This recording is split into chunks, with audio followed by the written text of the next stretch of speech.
All right, good evening, everyone. Phil Gallagher of ThrabenU here for another Legacy stream. Today we are going to be playing with a Turbo Forge deck.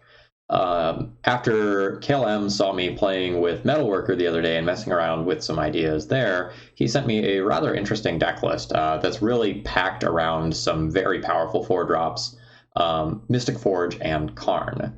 But in addition to what we saw before, there's also Paradox Engine, which is a card I haven't played with before, but I've seen it on the other side of the table. So whenever you cast a spell, untap all non-land permanents you control. So this card gets out of control very quickly. But I want you to imagine 3 mana, like you have Paradox Engine in play, and then you cast a Voltaic Key. You get a trigger that lets you untap all your stuff, right? So you can do something like tap Grim Monolith, use Voltaic Key, produce mana, cast another spell, and then you will get to untap both like Voltaic Key and Grim Monolith again.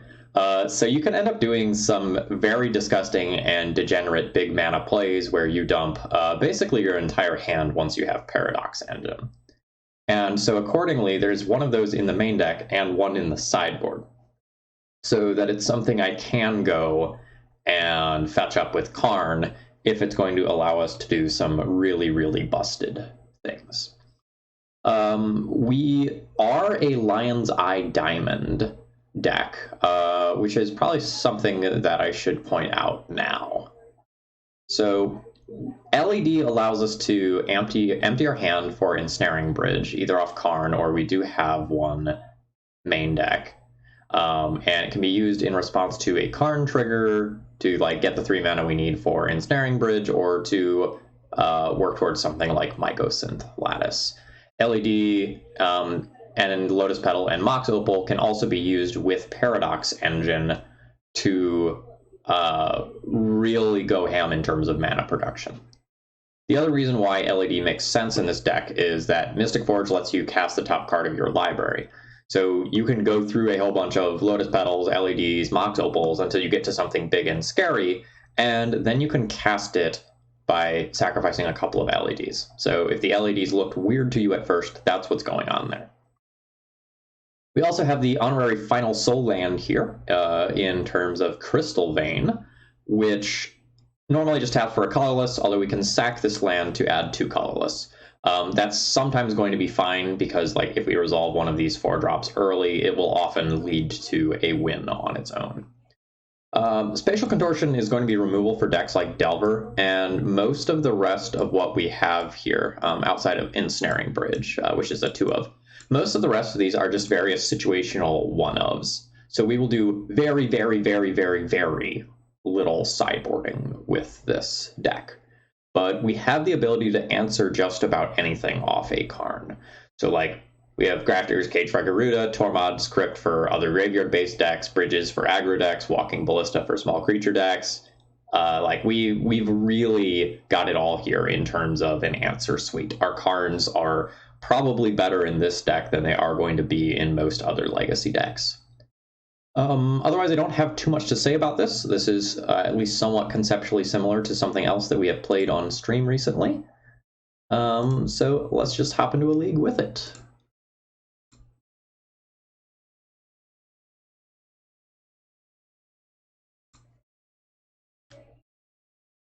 As a side financial tip, I have heard that EV on opening chests is very good right now.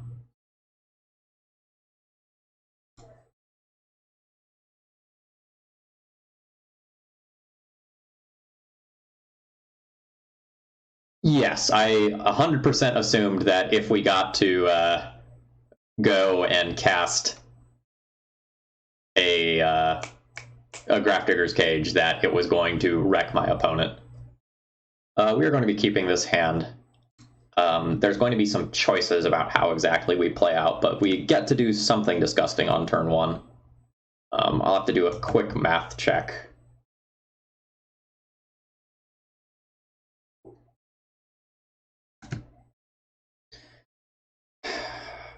So we have the possibility of having how much mana? Crystal Vein turns into Grim Monolith, which turns into Grim Monolith +1. I can have 5 available on mana. Let's see what I draw.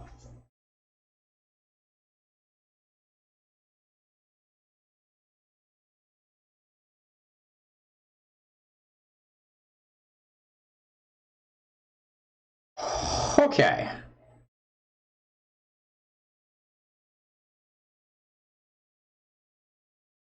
Crystal Vein sack into Monolith. Each Monolith that I play from there is netting 1 mana.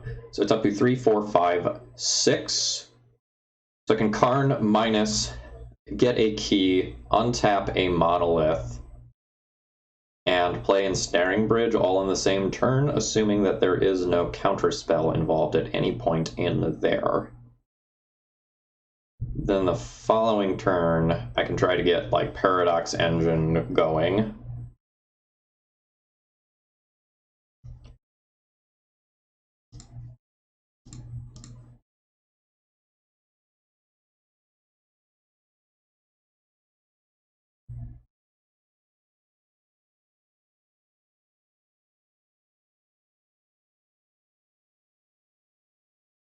Two, 3, 4, 5, 6, 4, 2, and let me just confirm that I do have a key. I'm like 90% sure I do. Alright, so the thing is that if I go all in this turn, a Force of Will, like, really, really ruins me. So it may be correct to not go all in. Like, I lose a mana source either way, but I lose my only permanent mana source if this happens.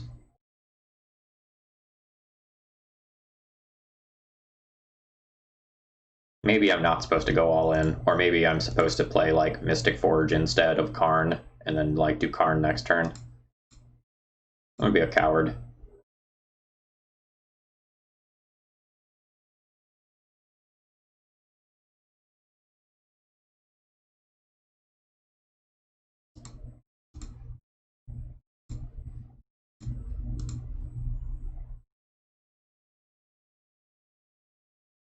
So if I'm willing to just Mystic Forge over Karn here, it's like a much better line against a Force of Will. Let's see if my opponent has any history.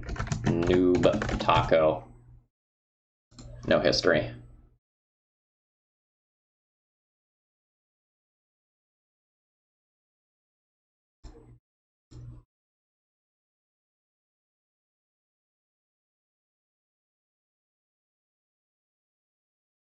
Yeah, let's try Forge.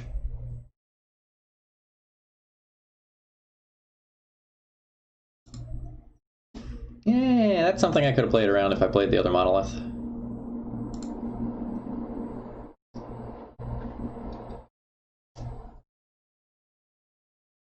So we are probably playing against like a blue-red Delver deck. In which case, this Ensnaring Bridge is probably pretty good.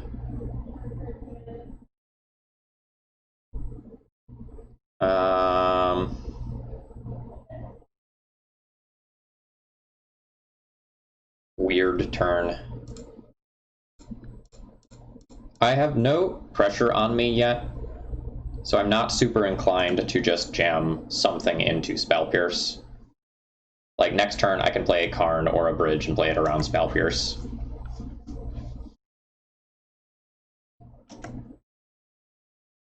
Oh yeah, we have some good ones in here today, Sword Equip.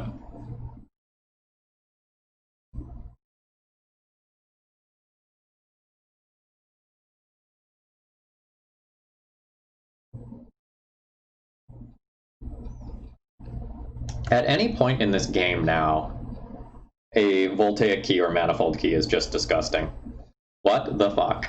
Okay, so we're playing against some sort of like ninjas deck.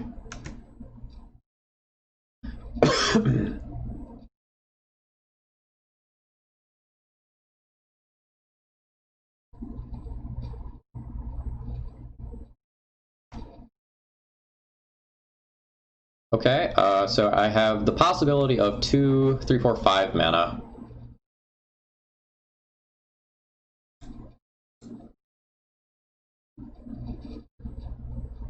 Or sorry, 3, 4, 5, 6, 7 mana.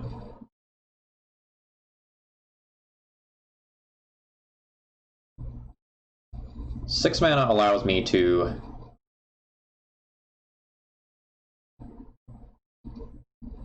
Karn plus Walking Ballista for 1.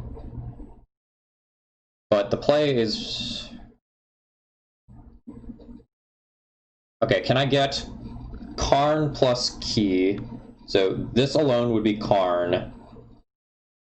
Then I pay 1 for Key, pay 1 to activate Key. I have 4 mana remaining.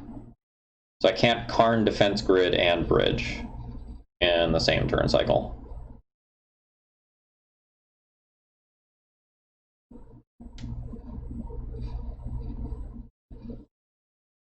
This is a bit weird.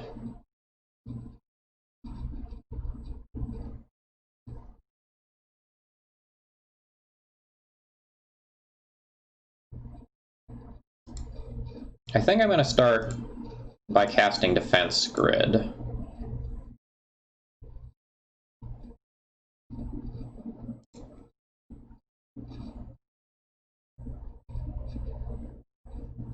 And see what happens there.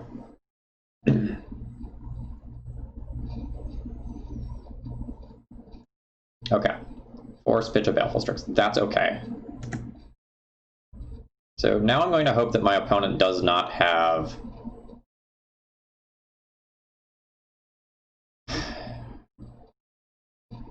another Daze. I think we go 2.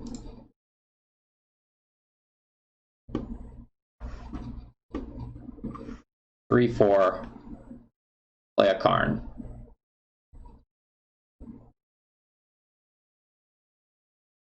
We're going to minus Karn.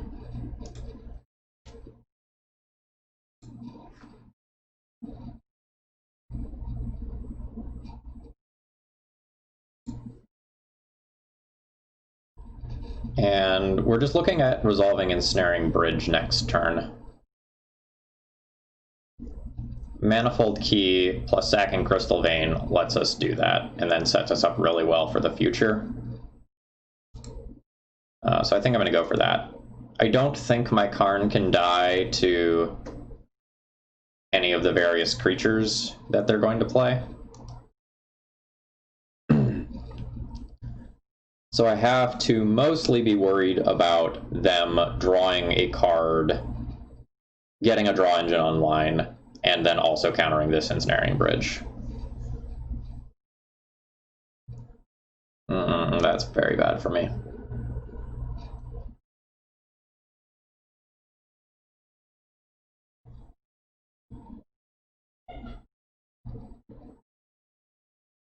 Soul Land, please.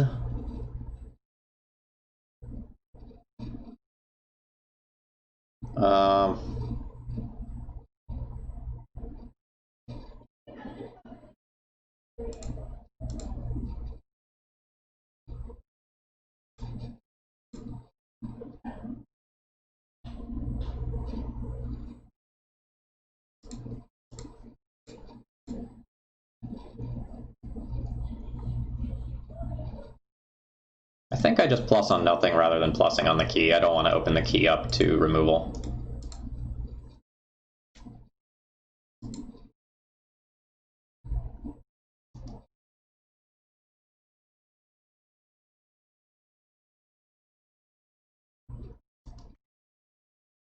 I think this is a deck list that I would need to play with a decent amount to really get a feel for when I am supposed to be doing various things.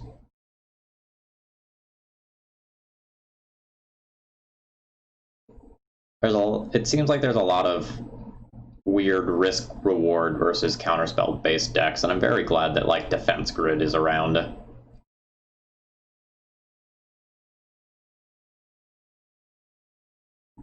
That really helps to bail me out of some of these weird situations.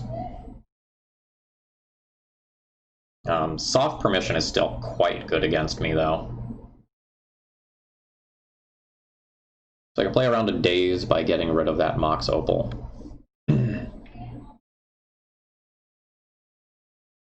As this untaps this, then I have 3 mana. If I play the other Mox Opal, I play around Daze. I could get LED. And then that would play around Pierce, but leave me down a Karn.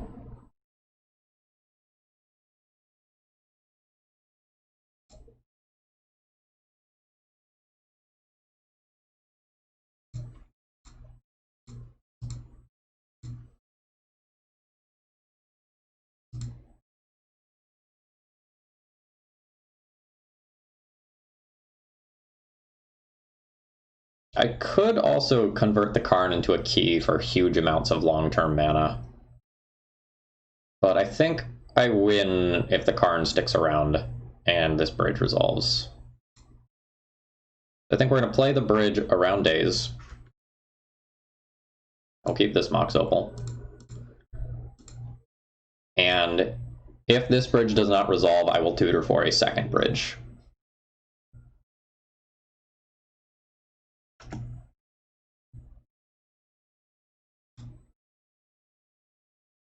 Goodbye, Karn. I don't want to take the risk that they like ninjutsu something and kill it.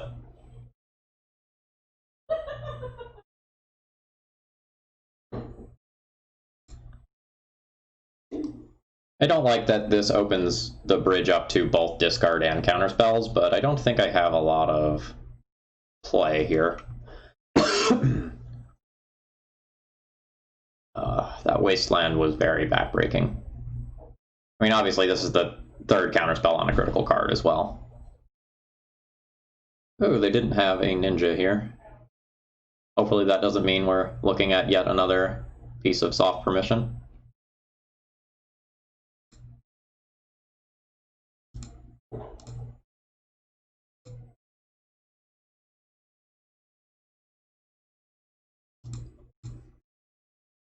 Jam. Show me Spell Pierce. You did not show me Spell Pierce. So I'm not 100% familiar with what this deck looks like. Like, I don't know if they have like some Brazen Borrowers or something that can help to deal with this. I have not seen Mystic Sanctuary in one of these piles before, but I'm generally okay with you pondering.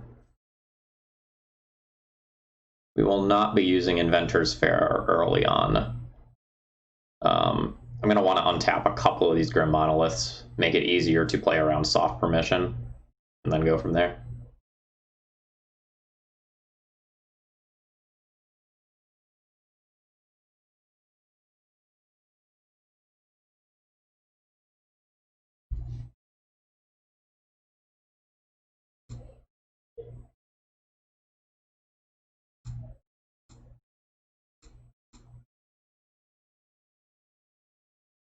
No, we only played the Dark Ritual Crystalline Giant deck once. It was certainly fun. It was a lot of shenanigans. I know in the queue currently I have High Tide.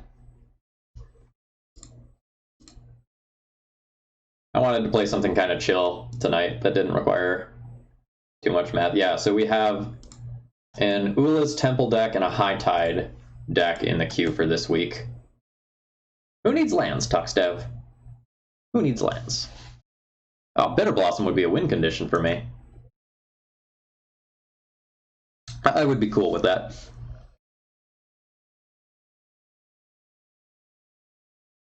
Yeah, we can just play that right now.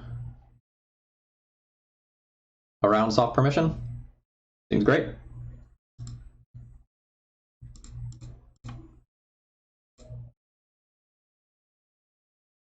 Oh, Brazen Borrower. Sure. Sure.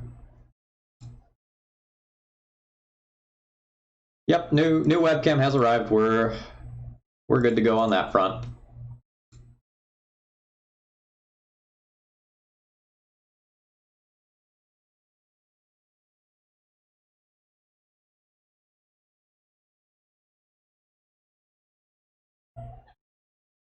Audio quality should be a little bit better.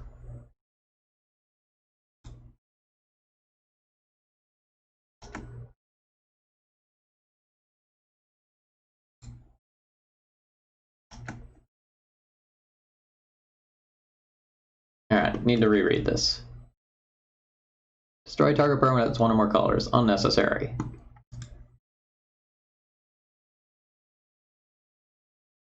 Alright, so we exile this and look at it. It's an Ugin. So if that token leaves play, I can put the exiled card into my hand. But these aren't colorless, so I can't nuke my own things. Okay, I've got it.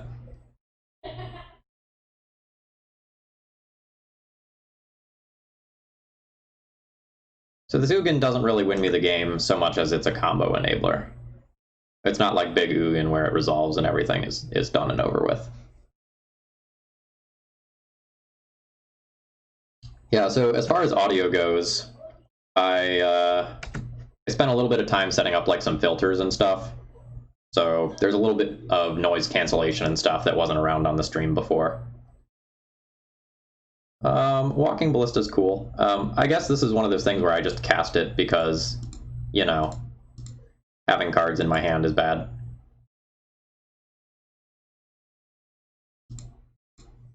I can cast this for X equals 2 while playing it around days due to this Ugin.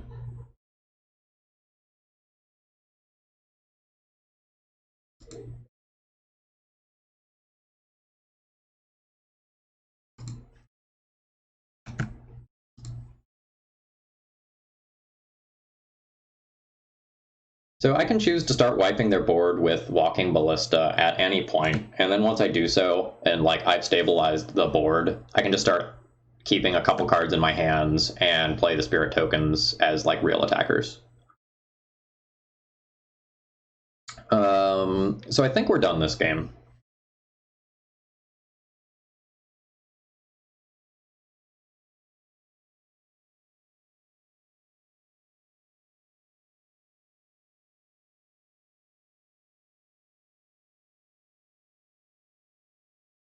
I don't even think like Brazen Borrower gets my opponent out of this situation anymore. Like I am probably going to accumulate power on the board more quickly than them at this point.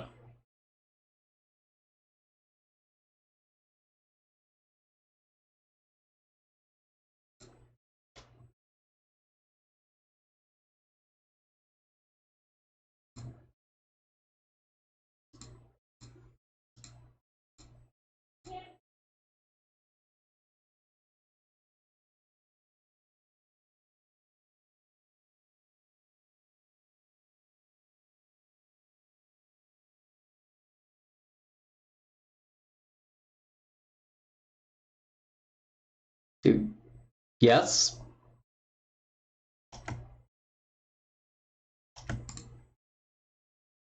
Does this consigned card have like a flashback half? Yeah, target opponent. I get to cast this for free.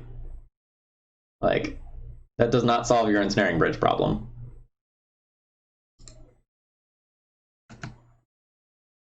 But thanks for playing.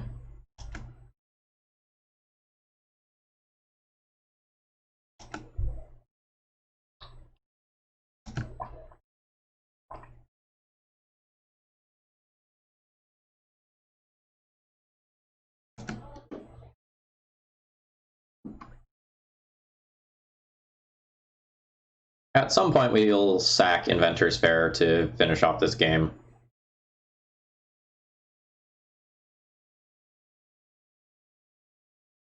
Get like a Mystic Forge, churn through our deck.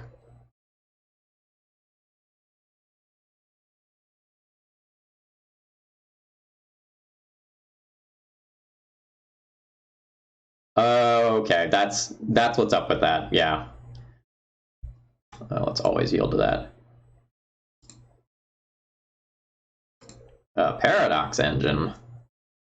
Don't mind if I do.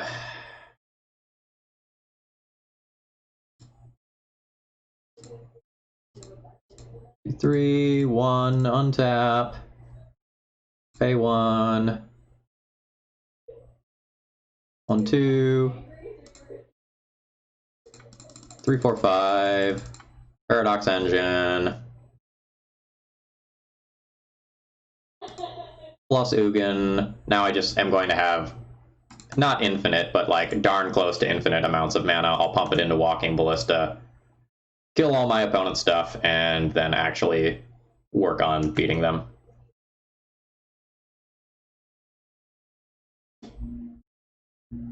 Okay.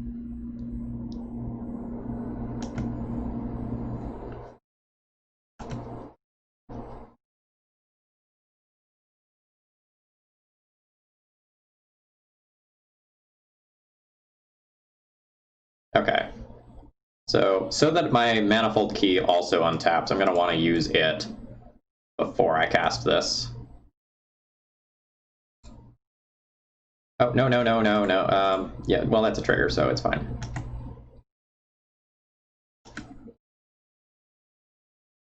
Alright, so this is just basically disgusting now.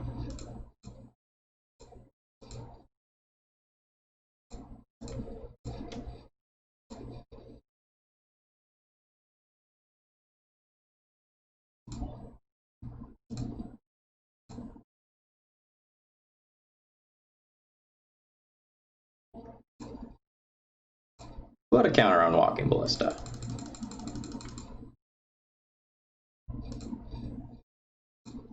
Put a counter on Walking Ballista. You know, I'm gonna put a counter on Walking Ballista.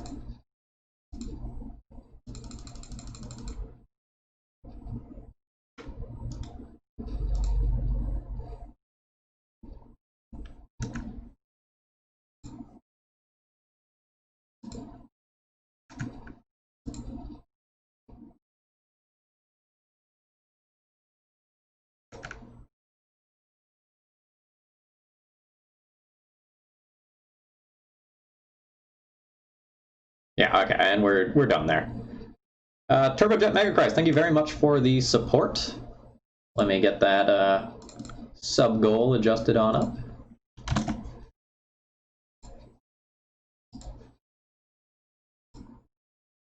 Okay, this is probably a match where we sideboard in the spatial contortions.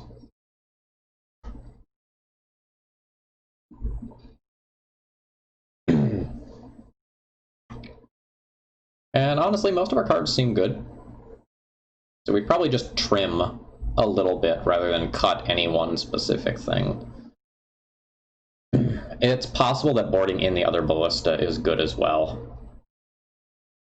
Or boarding in second bridge is good. Like, these are interesting to me. I think definitely that one.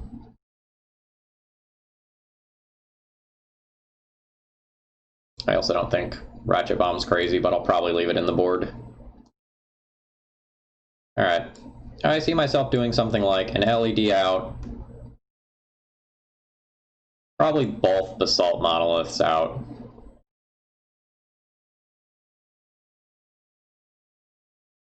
And I don't know, one Opal or something like that. Or maybe one more LED.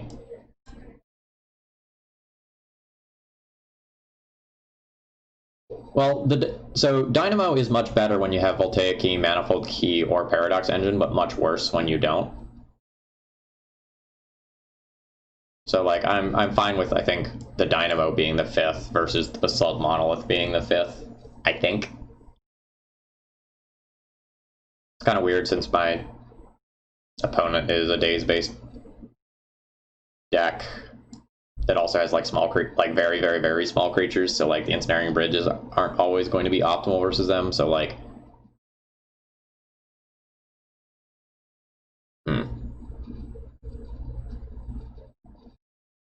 I think something like this is fine. And like now there's an LED in the board that I can wish for Ensnaring Bridge reasons if I need to go down to 0 cards in hand.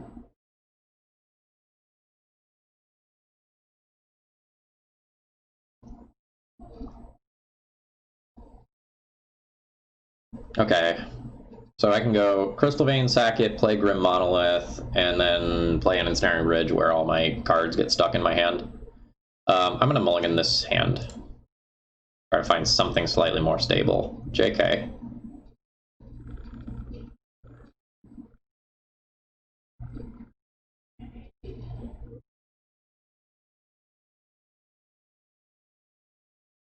A Kingdom for an Ancient Tomb.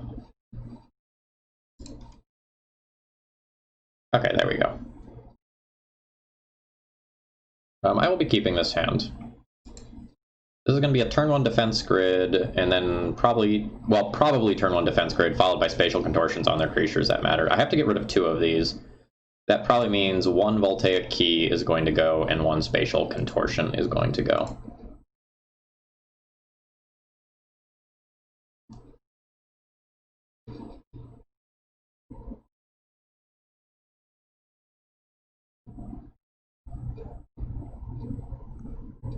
Goodbye, one of you two.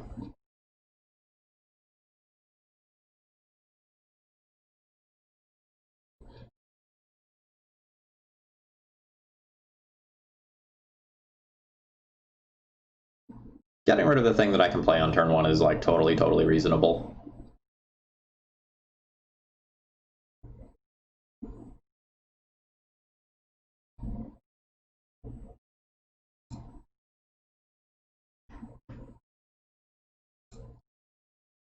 No, I wouldn't. I don't think I want to show them what I drew.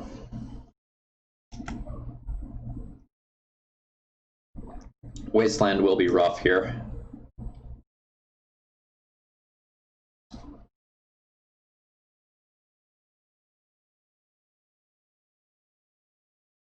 Ooh, tapped lands, or sorry, utility lands that sometimes enter tapped have a real cost to them. Oh, baby.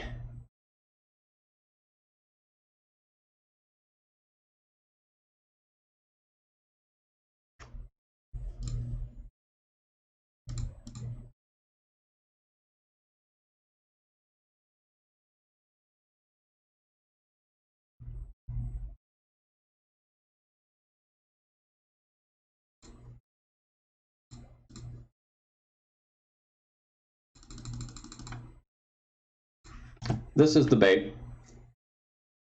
This one gets countered by like a force of will. Yep, there we go. And then I'll resolve the Mystic Forge and just try to go ham. Barwick, yes indeed it is. If you click the cards that are on screen, that is the Cardboard Live extension. You can check out and see exactly what the 75 is.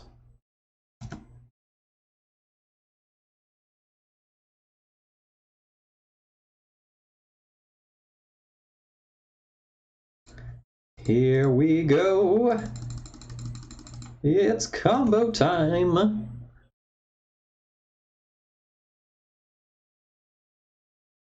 That's illegal. Absolutely illegal. You are not allowed to do that.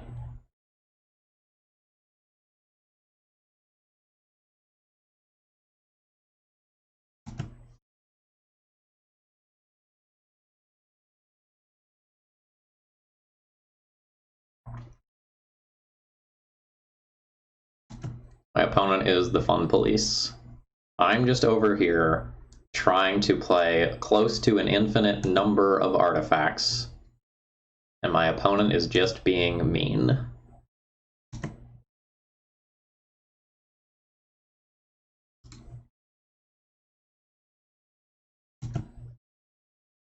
That seems like a very bad brainstorm to me in terms of timing. They've already played a land for turn. I don't know what they are looking for that they couldn't, like, look for in response to me casting a spell that matters.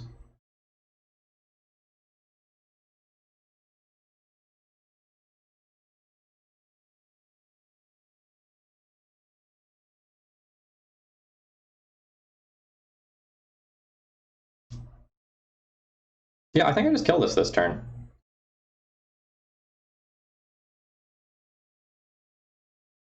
And then cast Ugin next turn when the board's empty. Like, I can cast Ugin now and create a 2/2, but it comes at the cost of 2 of my lands, and I might be able to do it next turn at the cost of 1 of my lands instead. And I just, like, really don't think I want this thing sticking around.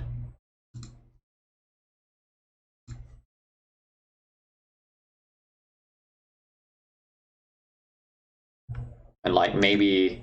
I guess, like, I could have Ugin minused on it.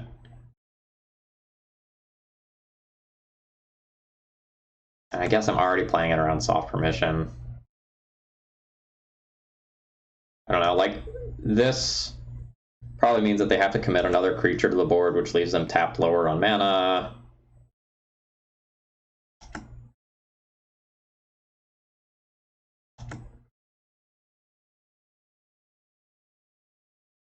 I don't know.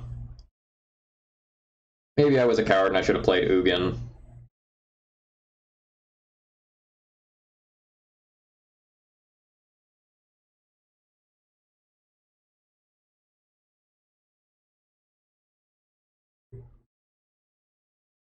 This is interesting now.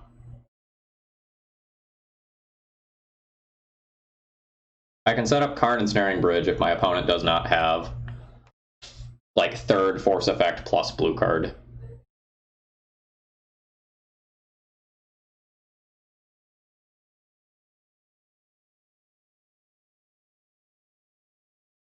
Or I can just play Ugin and sacrifice more lands.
It's possible I should have gone for Ugin this turn, followed by Karn the following turn.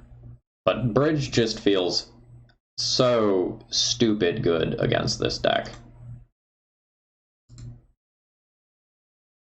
I have a Mystic... No, I have another Ensnaring Bridge in Exile, that's what it was.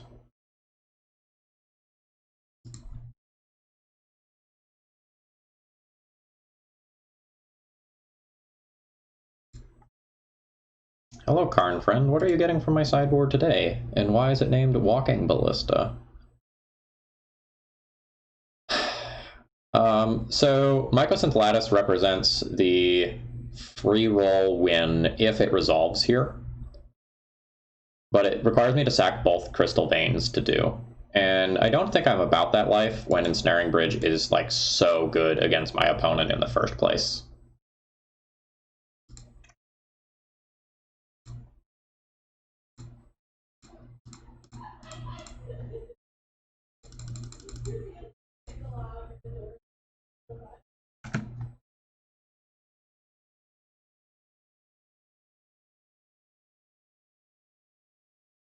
And that right there is why I didn't go for Lattice, you greedy fools in chat. I love you anyway, but... like, my Ensnaring Bridge becomes, like, so much worse for me in the long game if I go for a Lattice Gilder.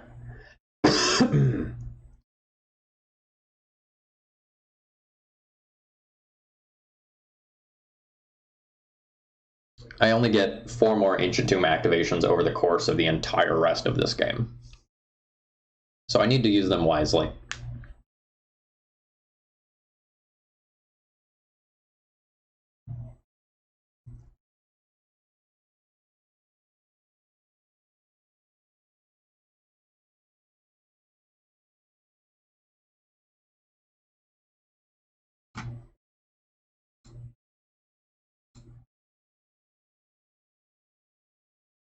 And we're not going to turn either one of these into a creature.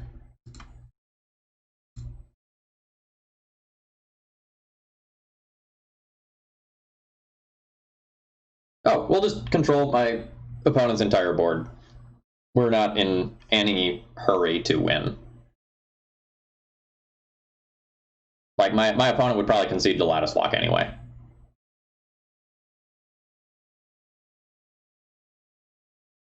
Headshot Catcher, what I recommend that you do is go to a site like MTG Goldfish that aggregates deck lists, and you can actually take a look at the cost of deck lists directly on those sites. A lot of the monocolored decks will fall into that range.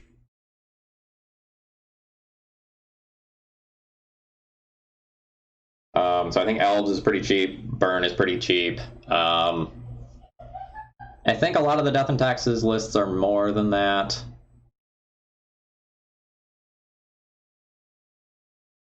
But not by a huge amount. Get wrecked.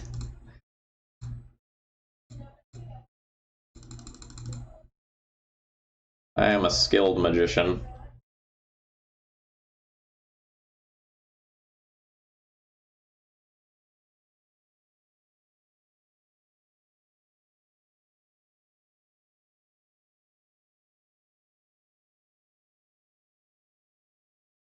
Oh yeah, like D&T's hard, but Legacy in general is pretty hard.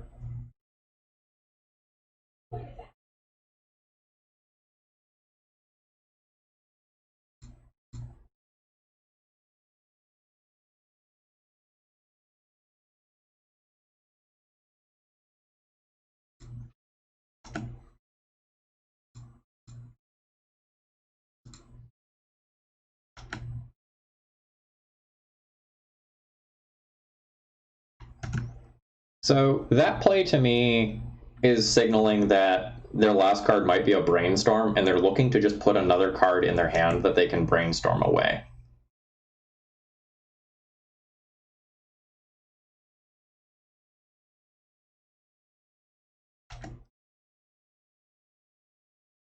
You're going to get a Consign Oblivion back, huh? That's certainly not bad.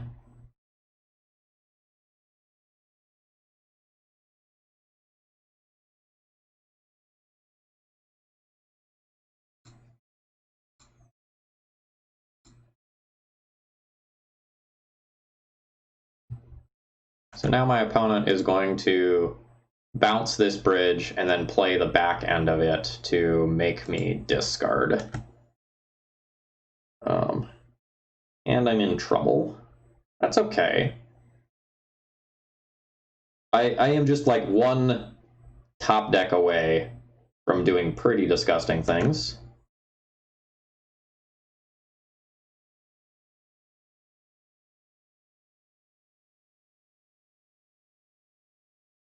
That is not it.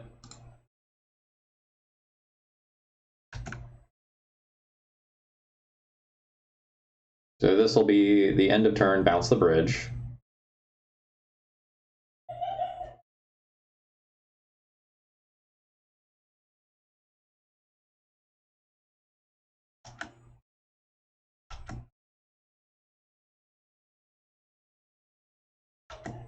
So even with the bridge in my hand, they can also just like attack. But I 100% expect to see it discarded here.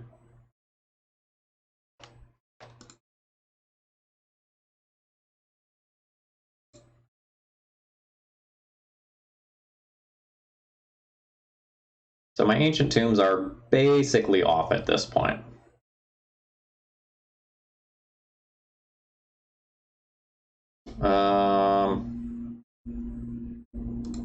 Well, I am not technically dead.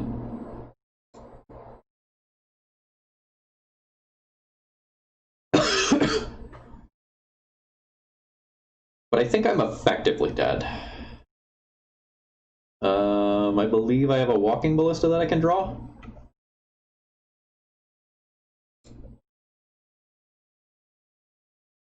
I'm probably dead if my opponent has a Ninja.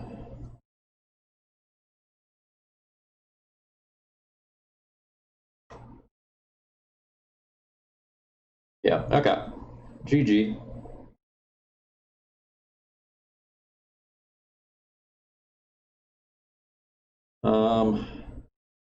For what it's worth, everything that my opponent is doing now absolutely seems like mistakes. So I am Hellbent and at 4, and they just showed me that they have 3 copies of this card that they have not showed me up until this point, right? So they could have stopped by just putting one of those into play. And then I don't know how many of these they have.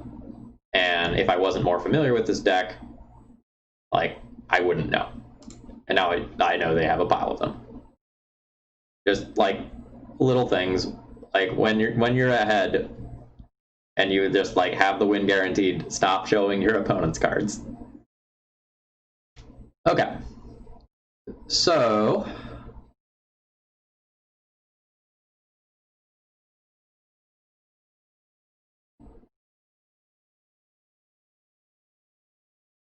do I want to just board in the other ballista while I'm on the play and not have access to it as a tutor target? I don't think so.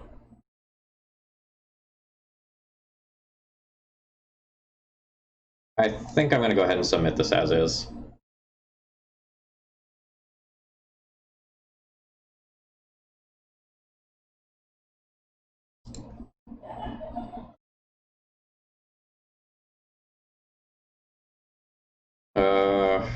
I have one starting mana, or no. I can turn on Mox Opal. I go Inventor's Fair, Manifold Key, Mox Opal, LED. Okay. This one's a touch sketchy. I think it's improved by a lot of draws and is really only like hyper punished by Wasteland. That's going to be the thing that's just like so good against me.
We're going to try to play defense grid around Daze here.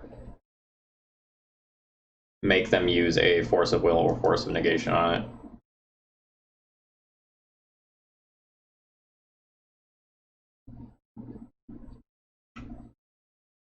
I think basically this game is going to come down to if my opponent has 2 Force of Wills or Force of Negations, they probably win, and if they don't, I probably win.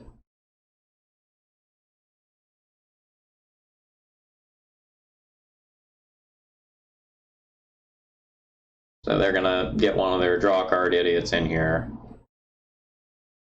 and we'll see if they have the second free counterspell.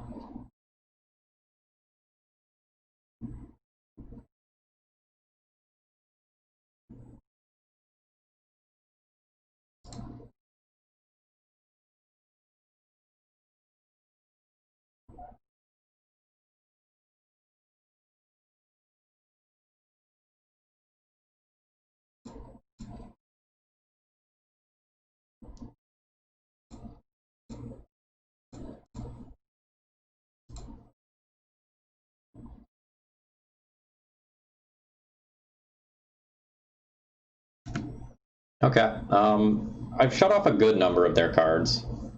Not enough, but a good number of their cards.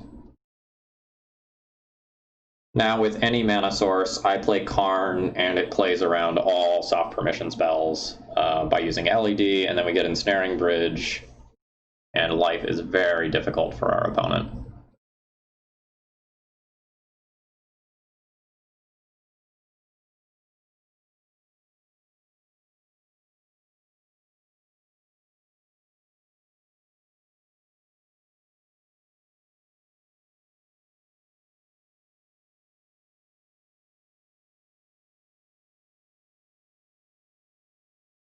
That is not a mana source here, and it also gets countered by our Chalice, which is super awkward.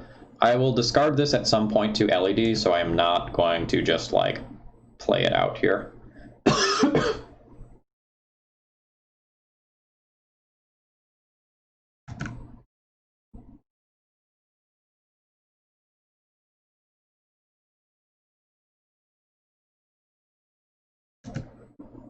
So the awkward thing is, like, my opponent is getting another card draw each turn.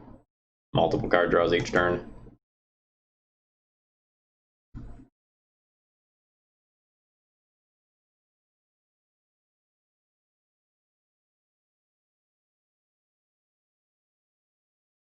I don't think we win now. It's just, like, so likely that they find a Force of Will or Force of Negation at this point.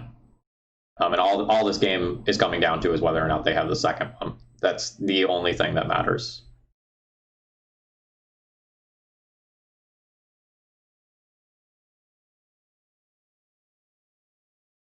All right, there's the second one.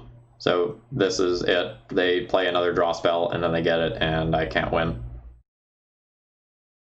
Boo!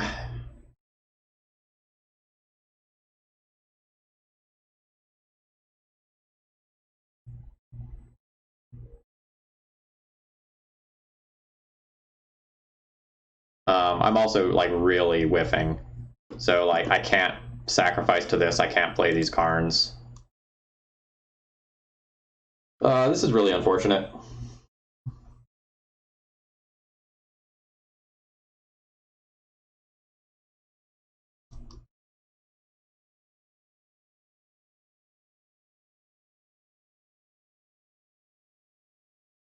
I don't think I have any outs. And I may just die here. Like, I draw Ensnaring Bridge itself, and it just gets Force of Willed.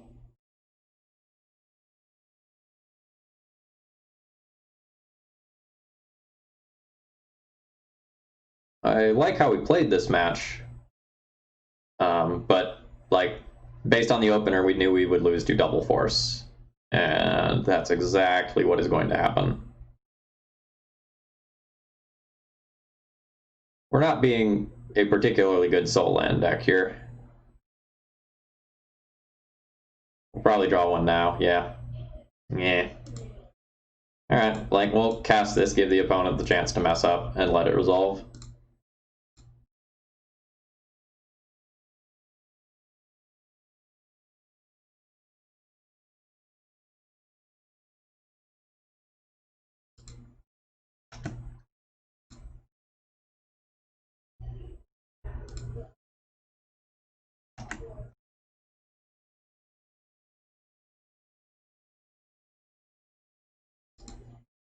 Alright, GG's.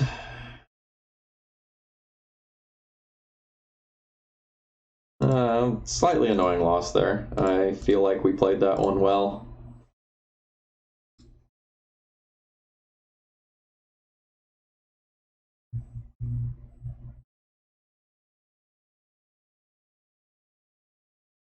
I think we win that matchup more often than we lose it by quite a bit, though. Like, relatively speaking, there's very few cards that we care about in that matchup. We care about, like, Consign Oblivion, Force of Will, Force of Negation, and that's basically it. Sine takes the ablative, not the accusative, and you used the second person plural instead of the second person singular version of to be. But close.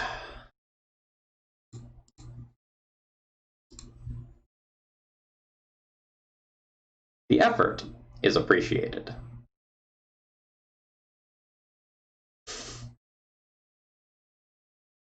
Alright, I keep this hand. I cast a Grim Monolith, 2 Voltaic Keys, and we see what happens.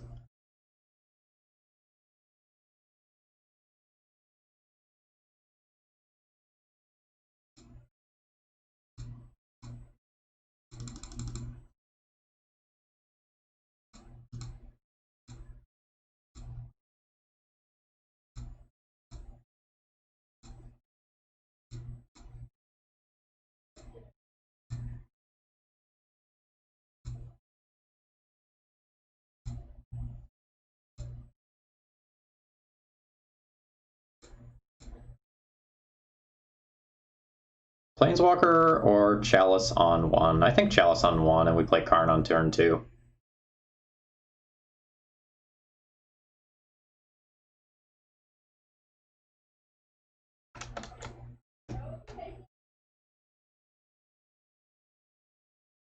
Like, it's close.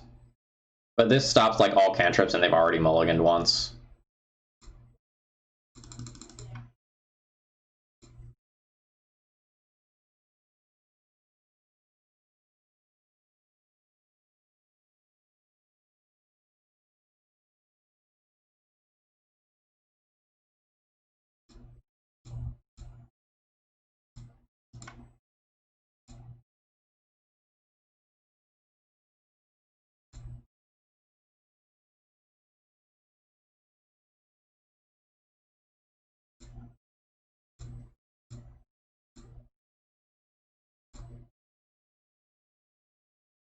We have 5 mana here.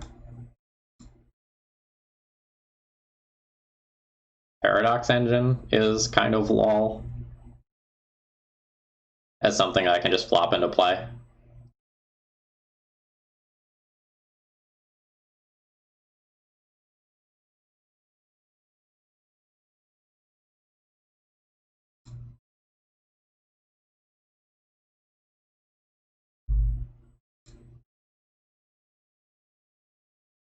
Sorcerer Spyglass on their fetch lands is also pretty hilarious.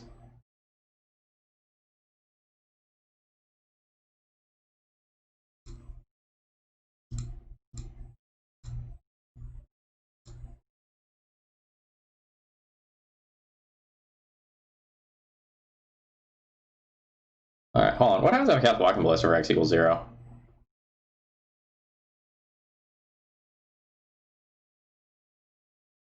Cast Ballista for X equals 0. I have 3, 4, 5, 6, 7. Then I cast Karn. And I get another set of untaps. That lets me lattice, right? 3, 4, 5. Yeah.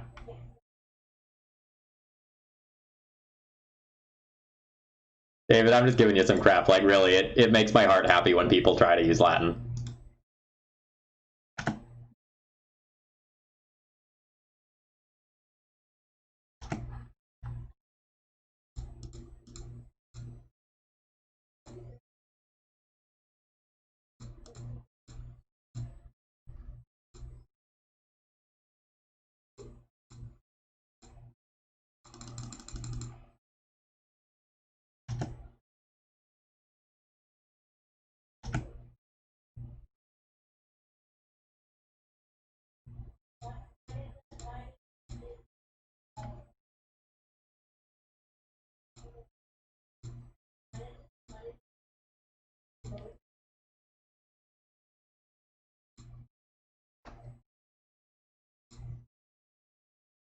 So this deck is cool. This one gets the Phil seal of approval for shenanigans.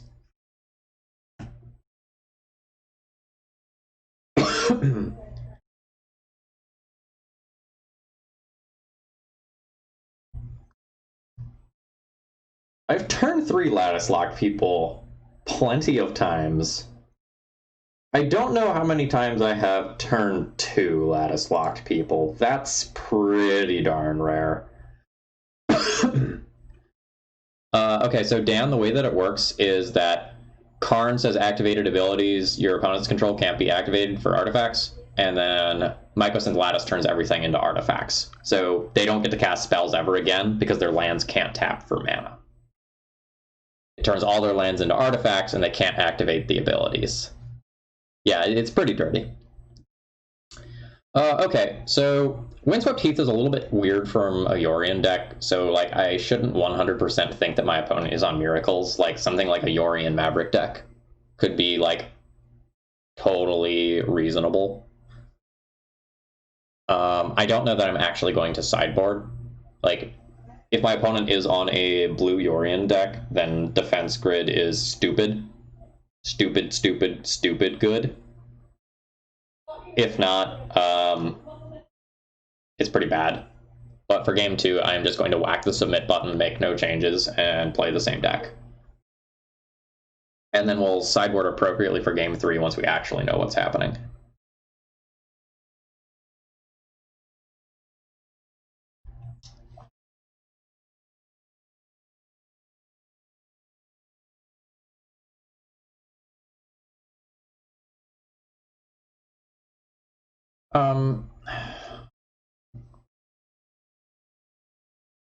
So this hand has no payoff card, and I'm not sure if I'm supposed to mulligan it. With any payoff card, this is disgusting. How many payoff cards do I have?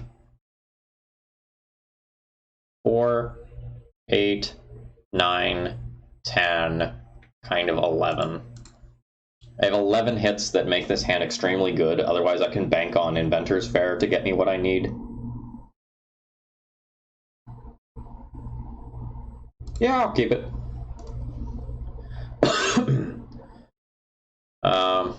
The only real question is, like, am I playing City of Traders on turn 1?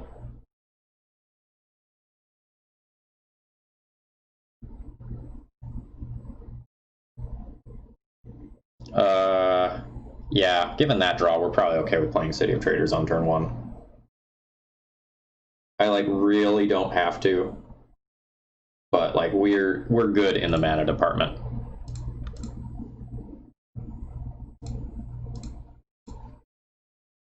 Well, I guess technically this first.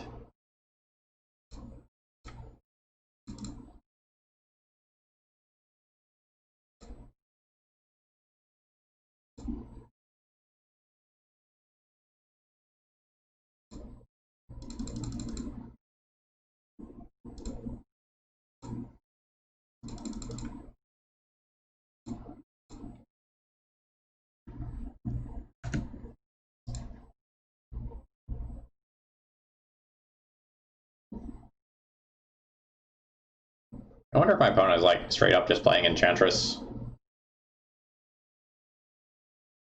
They are straight up playing Enchantress.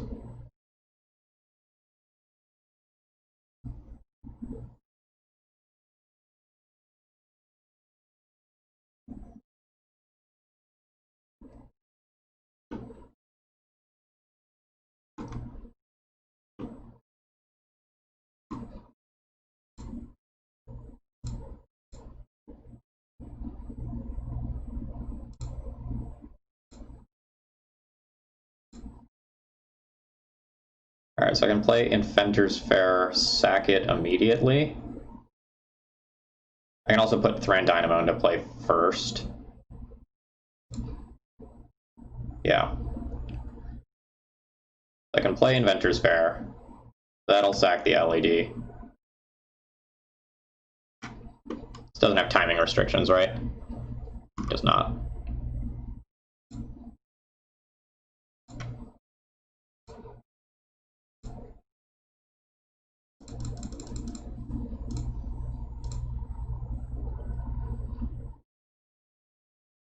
Mystic Forge! Alright, so now we get to see the combo side of the deck.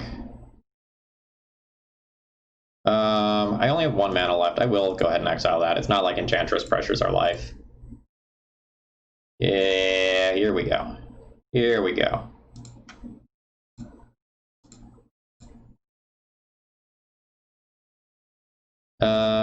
It's possible I want more keys, but, like, Chalice on 1 is disgusting.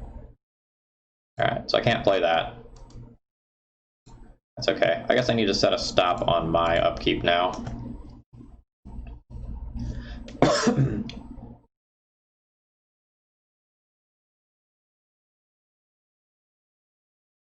Ah, that's unlucky. That's usually a 1 of.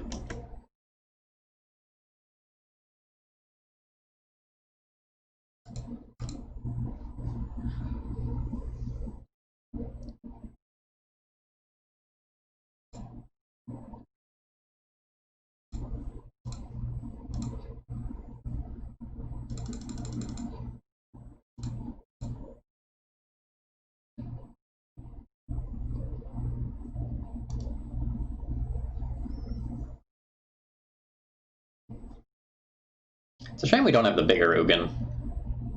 Like, it's probably not correct to have the bigger Ugin, but it would, like, definitely be interesting here.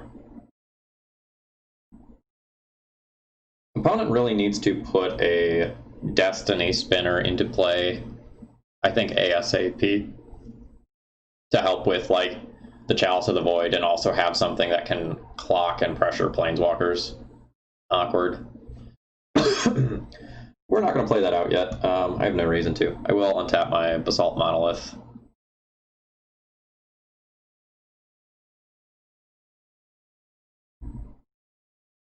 Stony Silence. Well, that is brutal. I'm going to untap my Basalt Monolith, eh?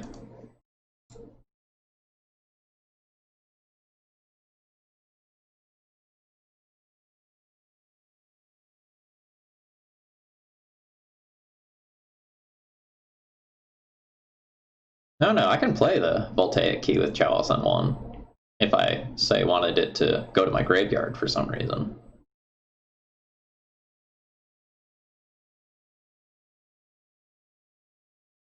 X equals 4? Do you have a Eidolon?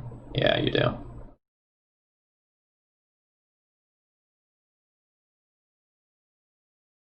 This is not a card that we are equipped to really...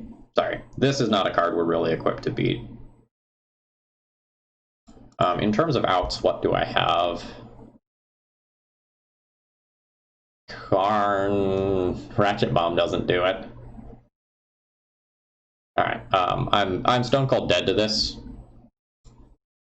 That's okay. Ugin is not a realistic out to Stony Silence. IMO.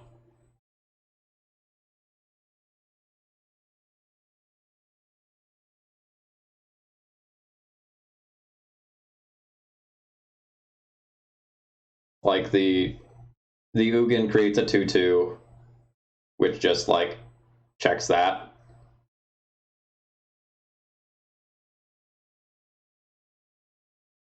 And Ugin requires, like, triple soul land to get to anyway, before my opponent just murders me with Destiny. Fuck, there's more than one? Man, I do not know if you were supposed to show the second Stony Silence there.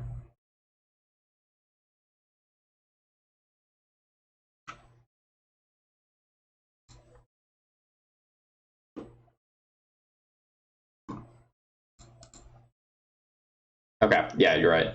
Sorry, I thought that targeted creatures only.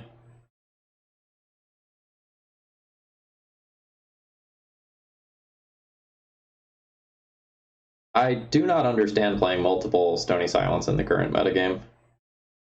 But I'm really happy to see Exploration. That's some tech that I was trying out on stream a little while ago.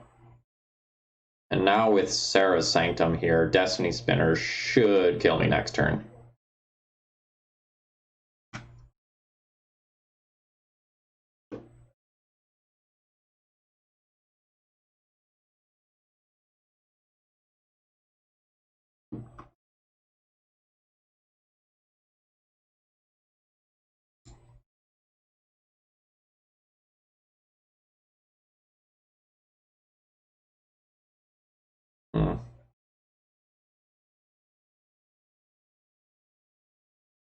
I feel sort of like my opponent showed me too many cards this game.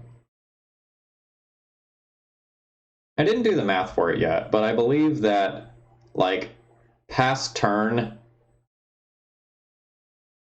ends up with me being very, very, very dead to their Destiny Spinner that's on board, and instead they show me, like, this.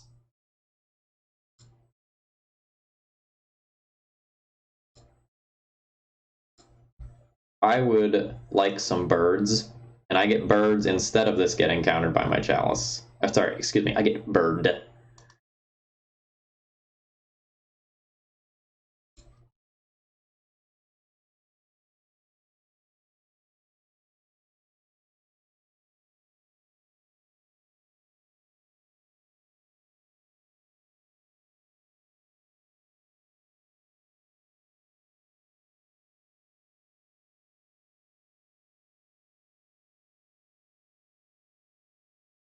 That is admittedly pretty cute, and that is 100% something that you should not have shown me. Because I never in a million years would have thought of that interaction having never played against this deck. And now you have like showed me yet another card that like really matters.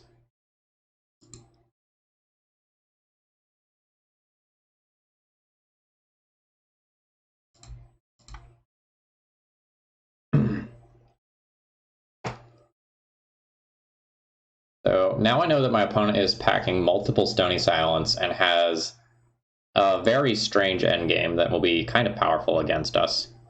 I am going to want to go fast. So, like, another Manifold Key coming in is fine. I honestly should think about bringing in some of this stuff as well. So, like, Walking Ballista is not particularly good in the matchup. We'll cut that. Defense grids, relatively speaking, are unnecessary. So, like, this helps us combo faster. This can shut off Sterling Grove tutoring.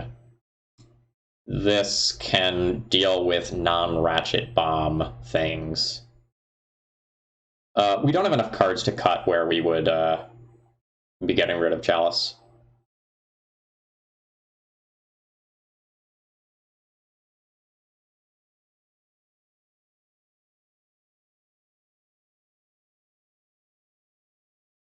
And then the last card here is super awkward.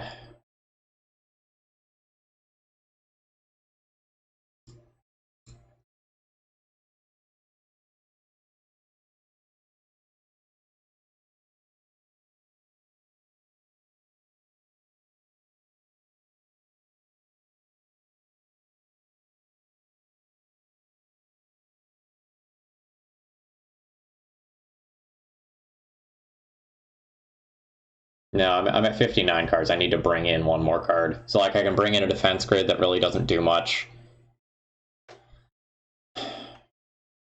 It can like have an access to an ensnaring bridge.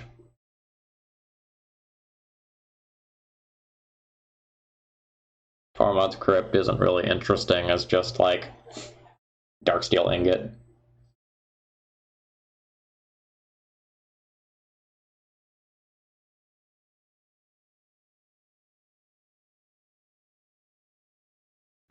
I guess it's a bridge.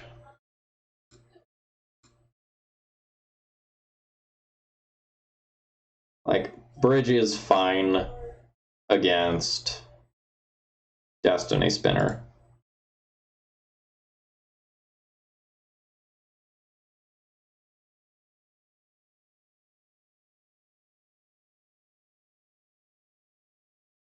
One mana source, and I go absolutely batshit insane.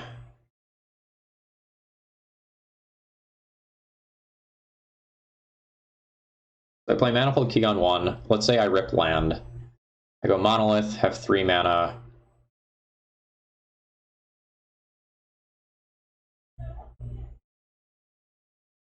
Land is Monolith, 3 mana. Have a Manifold Key in play already. Go down to 2. Go up to 5. Go down to 4. Go up to 6. I have 15, 16, 17, 18, 19 hits.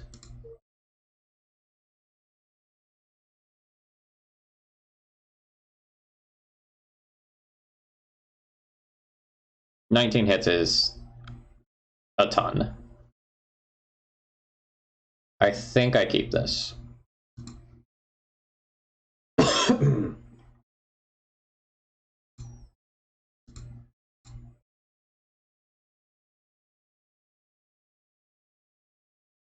I feel like I can miss once and still probably win the game. I don't think I can miss twice and win.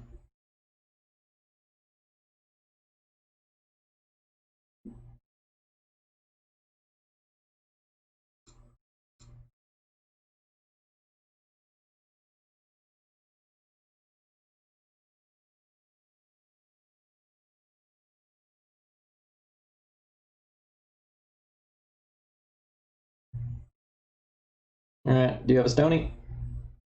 Yep, alright, you have a Stony. GG.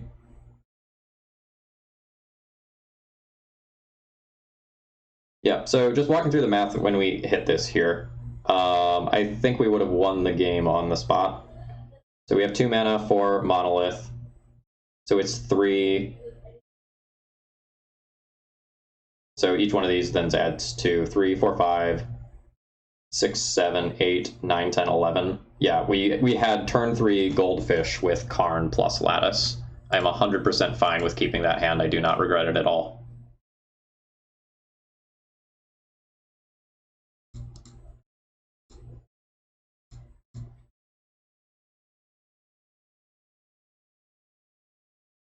No, 19 hits, if we're doing it over 2 draws, should not mean that I lose 60% of the time. It's significantly higher than that, I believe.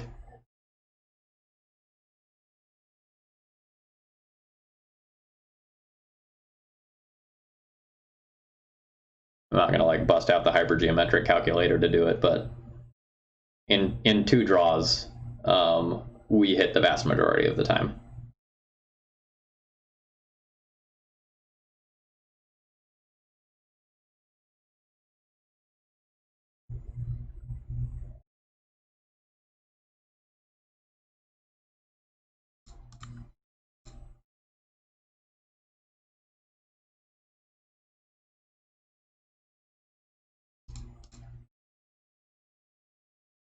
Oh man, a YOLO hand. I'm so in for this. This hand's great.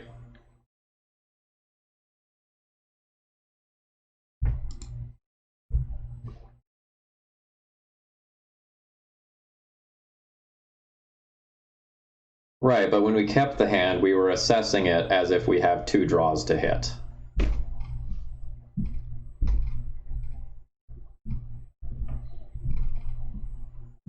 Like, assuming that a success in 2 draws is good enough.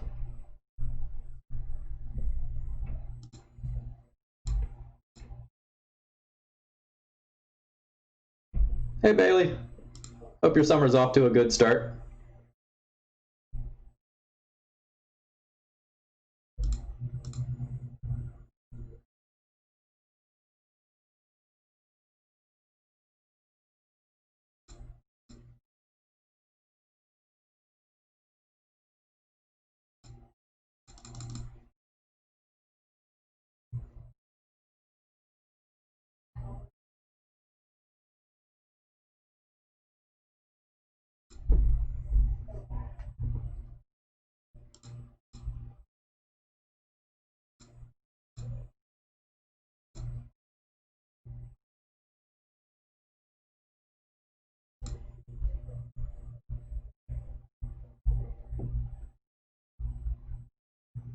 Okay, so now our Mystic Forge resolves with 100% certainty, and we go to town.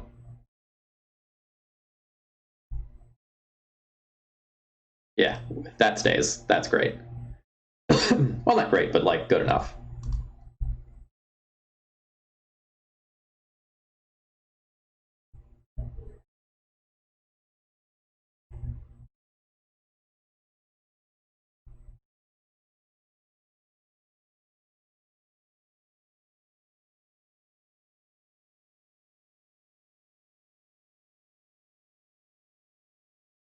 Nice days, yeah.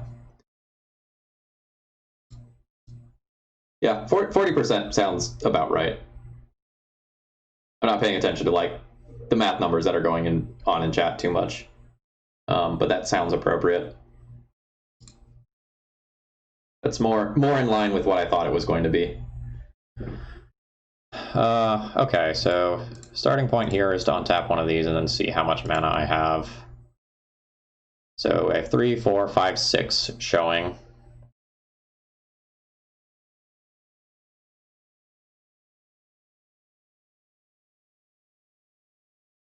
I guess Ensnaring Bridge is the dream, but I don't have enough mana for that showing.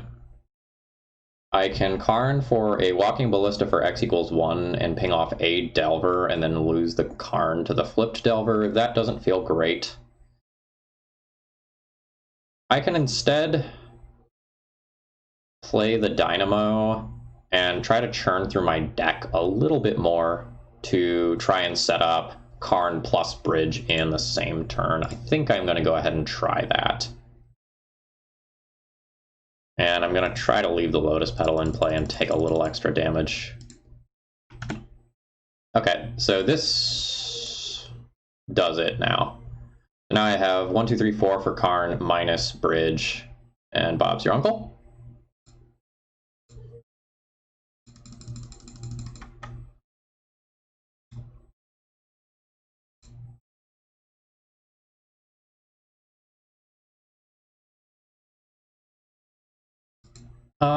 I guess technically before I do this, I'm going to exile the top card of my library and just like make sure that the top card of my library is not another Ensnaring Bridge.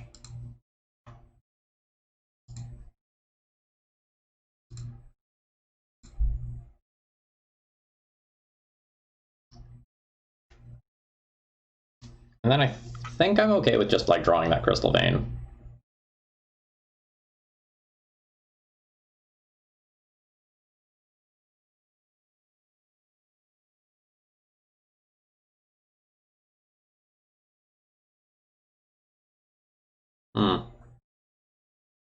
Well, that was the disaster level scenario.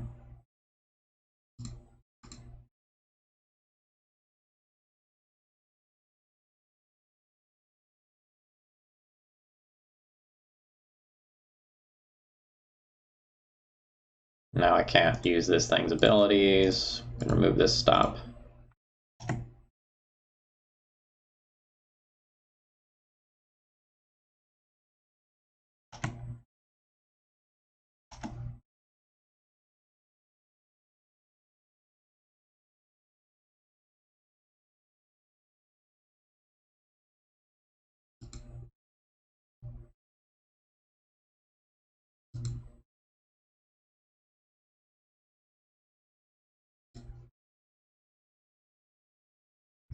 One, two, three, 4, 5, more than 6. I still just lattice lock and they're dead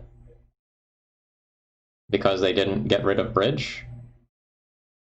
And I have Defense Grid in play.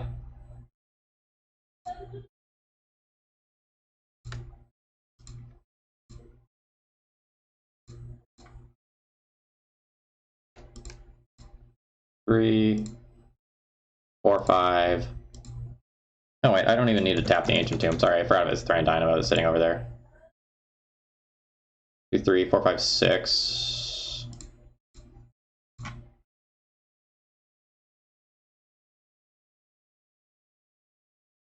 I liked the part where we didn't lose this game.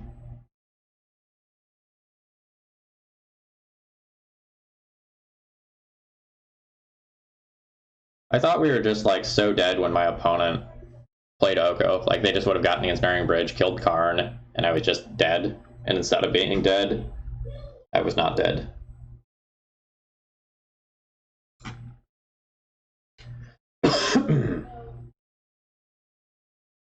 Okay, so against Delver, we want a few removal spells for their early creatures.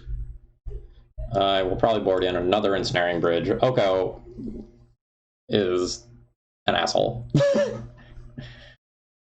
No ifs, ands, or buts about that. We get Spyglass to answer it off Karn, but that's basically it.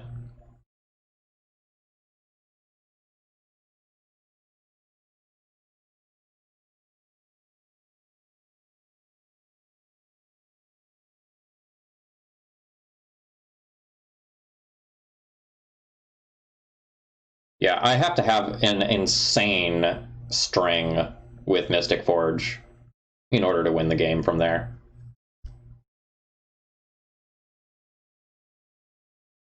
Okay, what's bad?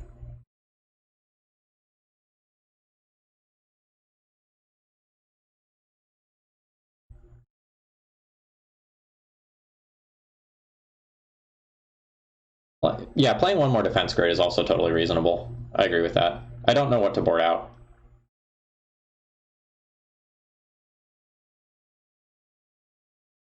Like I can see Maybe trimming basalt monoliths, maybe trimming an LED or two.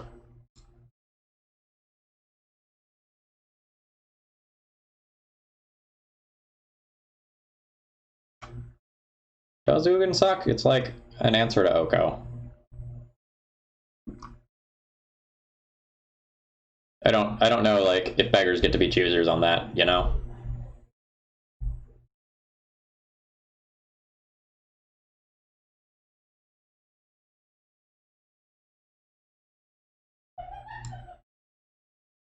I'm kind of inclined to do something like this.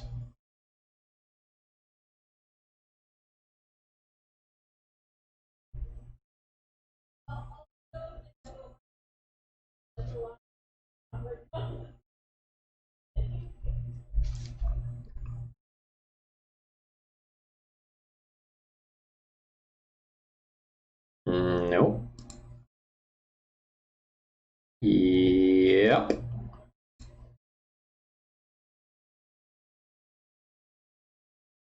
This looks like a hand where the opal doesn't do anything. Actually, is that true? So Ancient Tomb into Grim Monolith into Defense Grid, and then opal is on. But I think I need all of my other cards more. Goodbye, opal.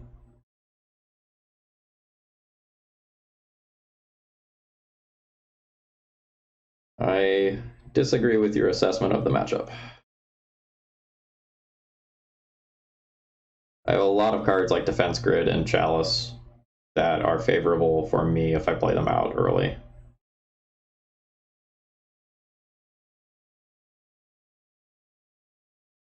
And I don't think you force of will just like YOLO on a hand like this when you can like play a more controlling game. So like it forces my opponent to use an answer on this, and then my future cards are more likely to resolve. I think I play this like baiting game for the first couple of turns and don't go all in until I really feel like I have to.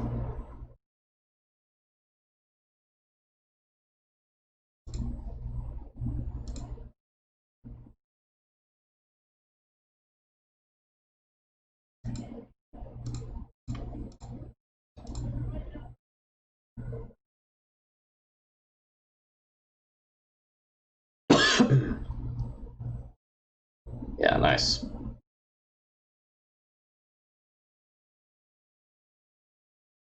So now with any mana source next turn, I have Karn.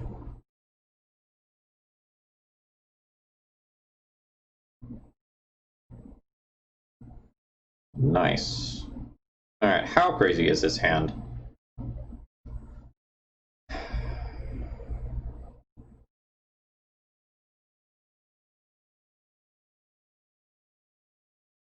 I can play Dynamo, Monolith, and Karn.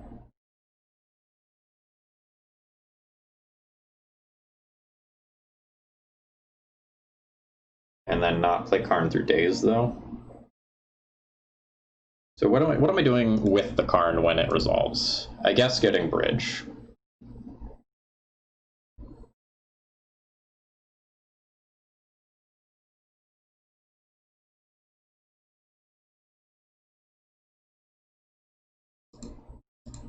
So I think the start of this looks like try to sacrifice one of these or 2 mana to try and resolve a Grim Monolith. And now the question becomes, what, if anything, am I playing around days? I can play Dynamo around days, but then I don't play Karn around days, or I can play Karn around days and not have Dynamo in play. I think getting the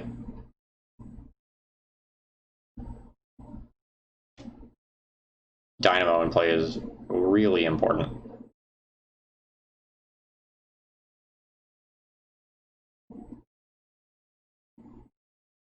I think it's so important that we play it around the days. Do this. I am in trouble if this doesn't resolve. Alright, it did resolve. So I can play Karn not around days and get Ensnaring Bridge and lose Karn, or I can just untap Grim Monolith and play Karn around Soft Disruption next turn, but I still don't get to play the bridge next turn. Whereas if I just jam Karn here, I can play bridge next turn.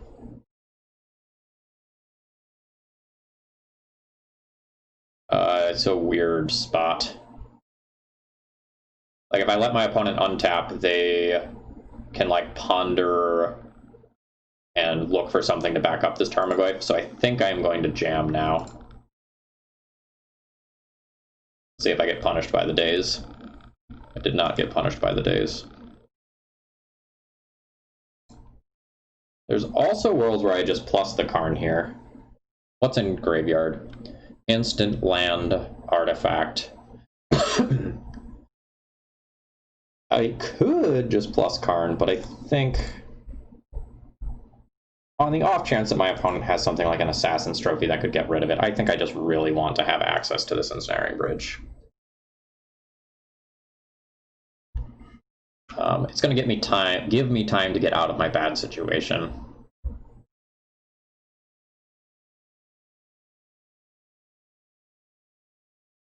JK.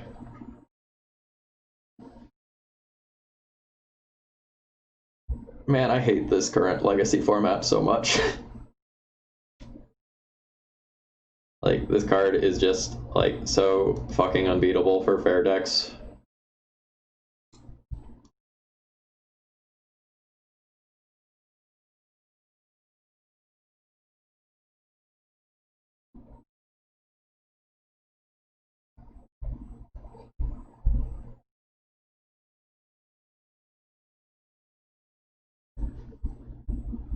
Like, anytime that card resolves, it just sucks all of the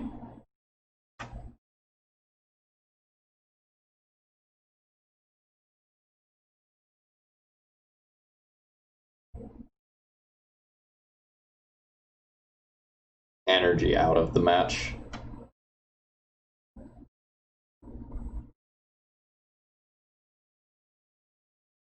No, I really like how we played this match. It just did not work out for us.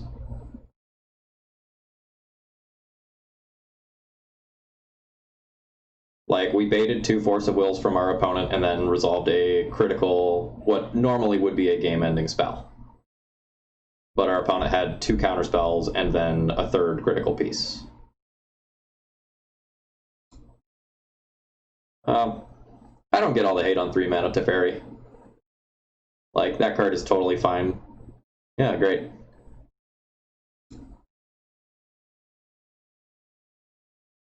So we're not beating that card. It's really unfortunate that we've gotten paired against decks that have this effect 2 rounds in a row here.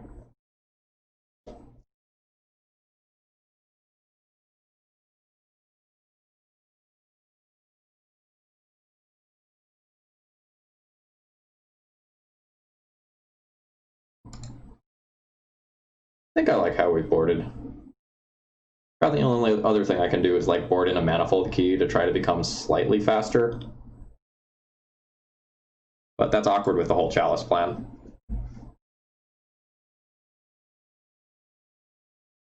This is a hand, if I keep it, I am trying to just get a free win off of Chalice of the Void.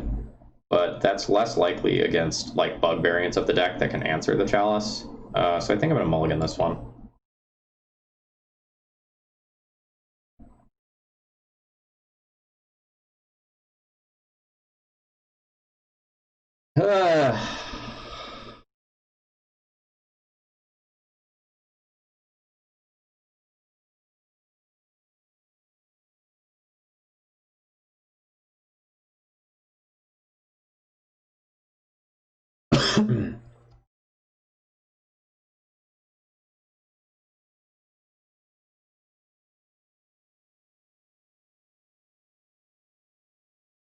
Yeah, I don't know about this one.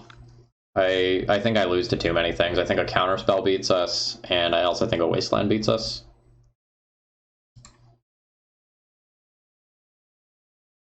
Yes. Spatial Contortion can go, and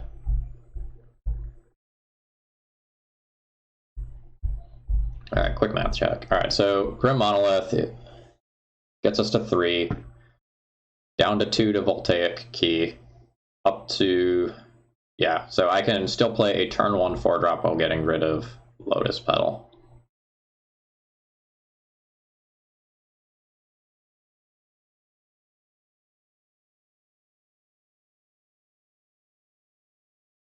I'm good with that.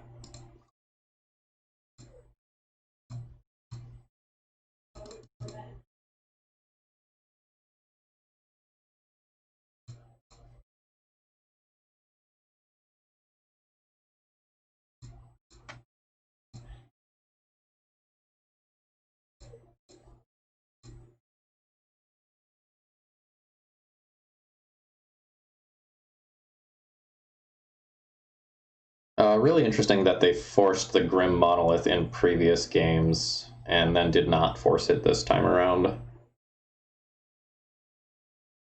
Might mean they have like Wasteland? No?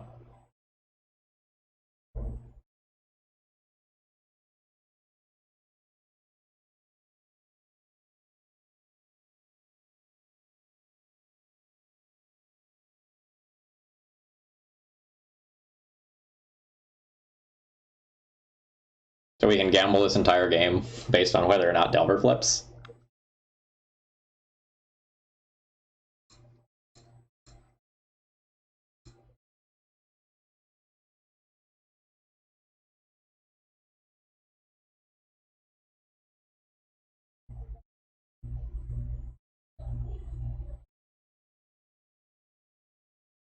It's also really interesting whether or not I play around Daze here. Daze is like super damning.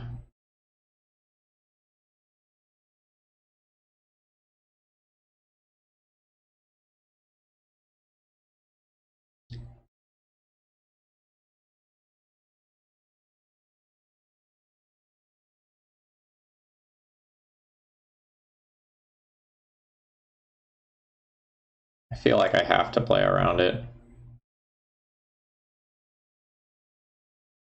I think I go like Karn minus get bridge, hope Delver doesn't flip.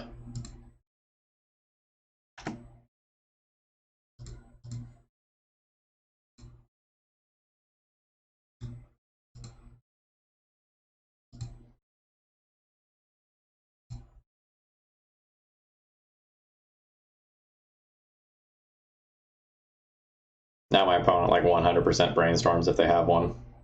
Oh man, we got lucky. Even an abrupt decay is pretty bad for me though, if I'm being honest.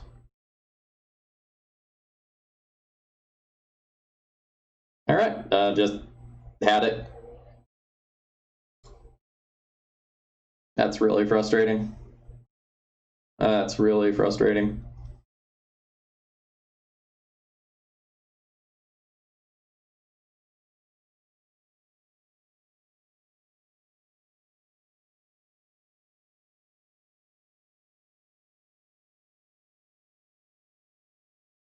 I'm just gonna concede. I think I'm done with this game.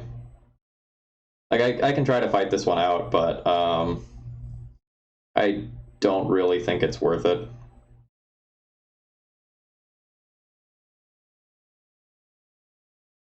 Like I can uptick on Voltaic Key, have a blocker for a Delver that doesn't flip. I guess if I draw, and that just like opens us up to creature-based removal, which is a disaster. But whatever, it's not really doing anything else anyway. I'll play it out. If I draw Spatial Contortion plus land in 2 draw steps, I guess I'm okay.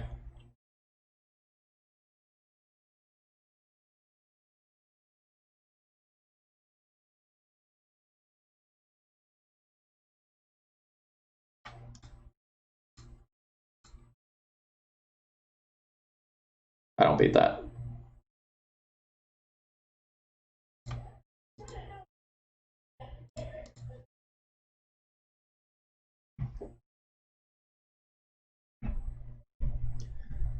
Ugh.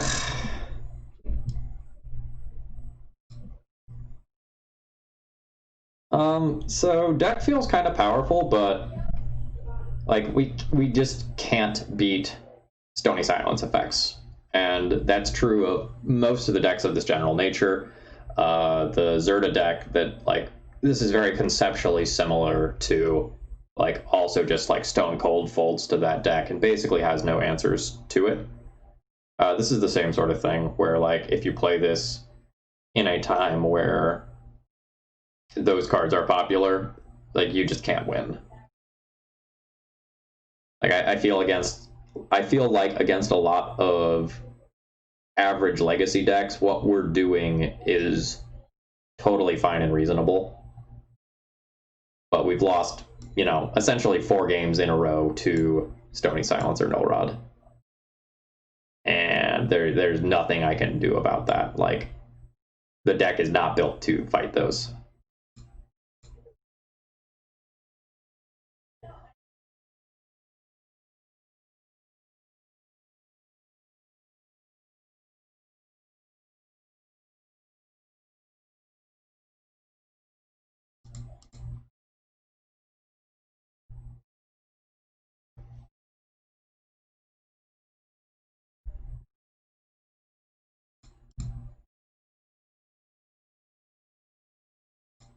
And I guess that's fine.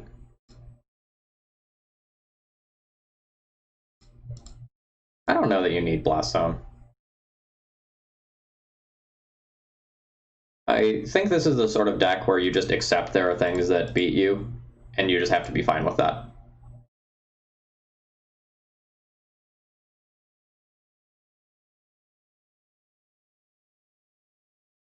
Ancient Tomb turn 1, Inventor's Fair turn 2.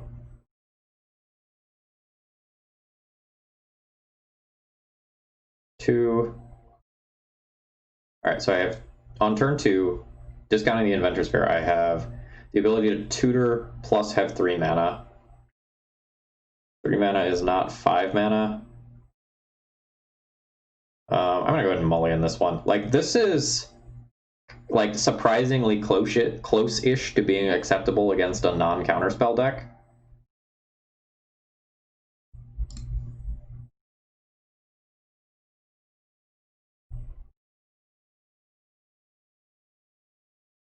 Turn 1 Karn. Yep.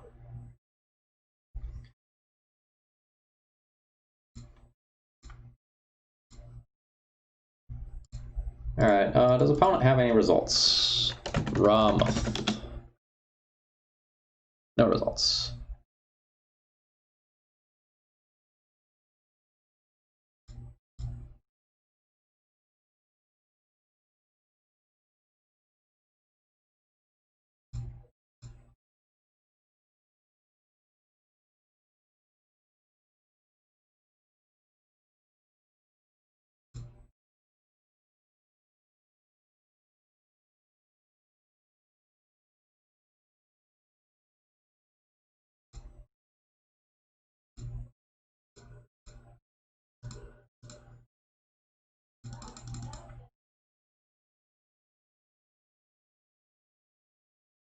This is a brutal counterspell moment.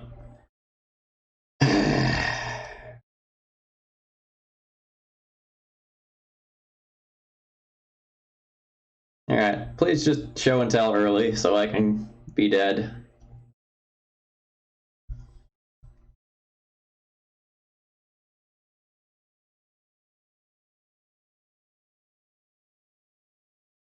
And yes, Old Rocket, I do think you go for the turn 1 Karn there.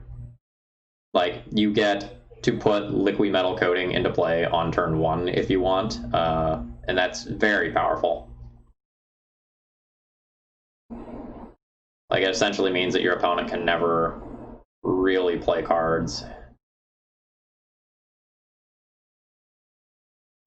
I'm good with essentially doing the Force of Will check in a game 1.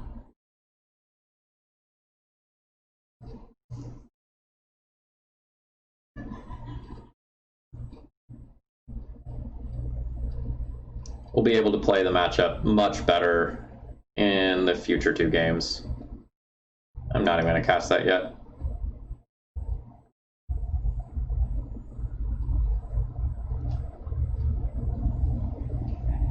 Opponent can like just super aggressively cantrip now. Like they basically know that I have nothing, and they have very few things to worry about.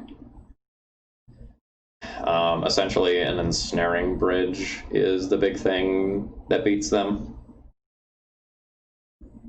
Well, that beats. That prolongs the game.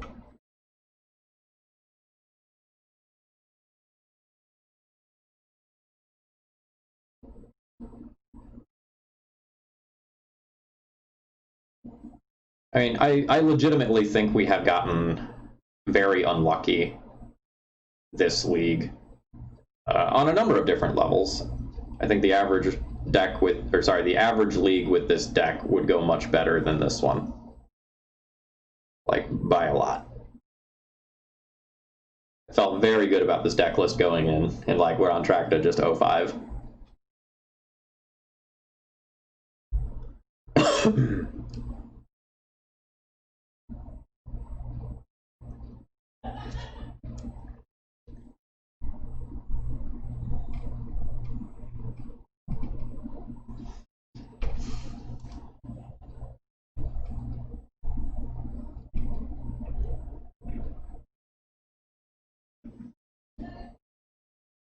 At least now I have something somewhat reasonable to put in play off of show and tell. And like, there's worlds where I can combo off if my opponent doesn't omniscience me.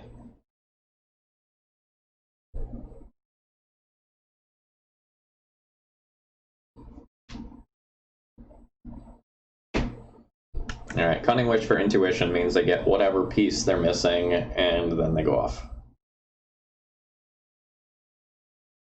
So I should be dead right now.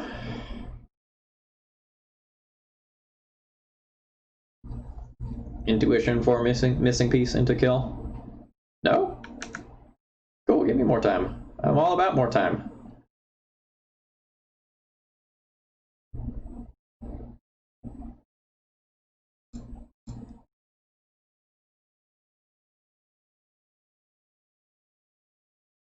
Neither one of these cards super matters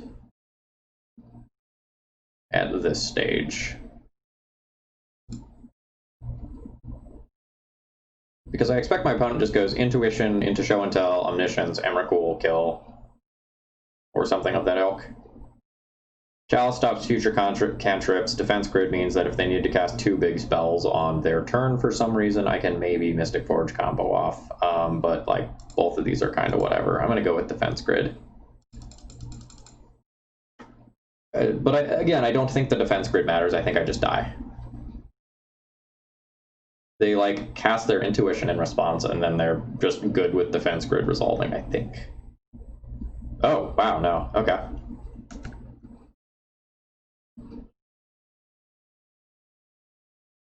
I've gotten about 2 more turns than I expected to so far this game.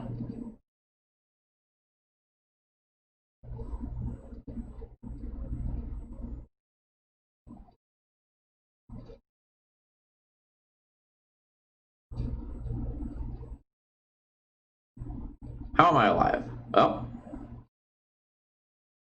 How am I not dead? Like, I'm happy, but very confused.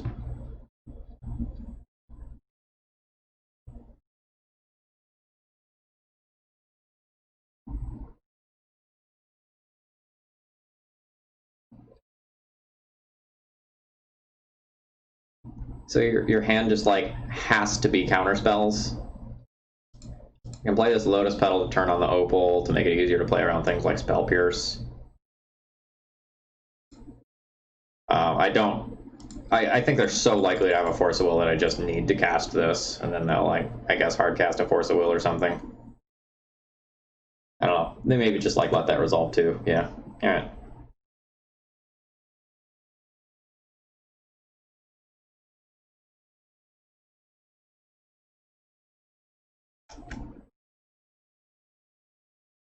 The other thing is that they could be waiting for an Omniscience plus Emrakul kill, and they might only have part of that.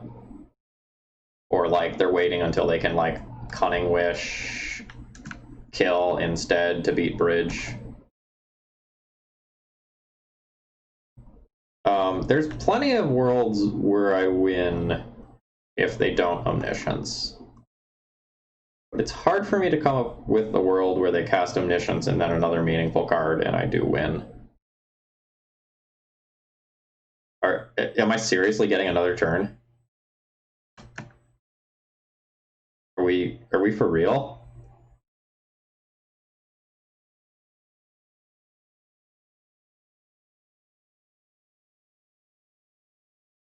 Okay.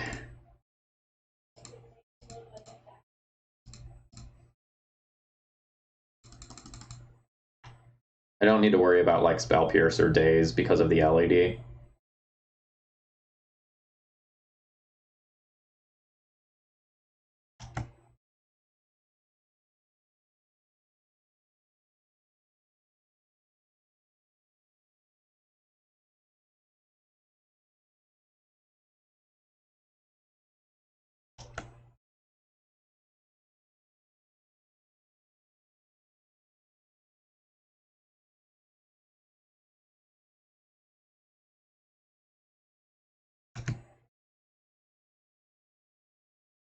I have no idea if my opponent is like playing masterfully or terribly or like what's going on over there. It's so hard for me to tell. I'm just like so flabbergasted for how I am not dead.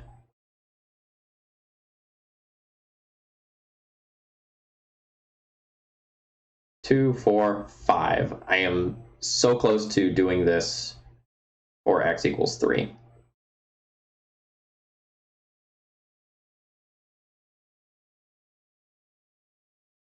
Another opal or petal lets me do that.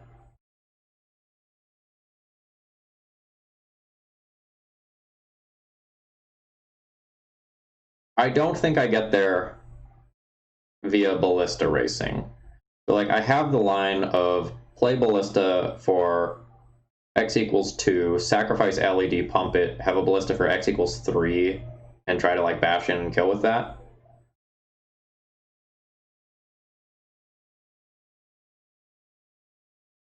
I don't really know that that gets there. I mean, I don't think we beat the Grizzlebrand that gets into play anyway. I think I'm going to play towards keeping this Chalice and this land around for...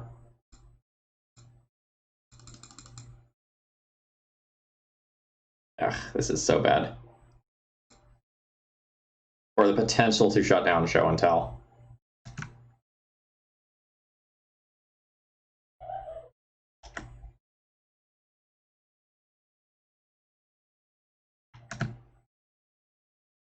It is a miracle that I am alive.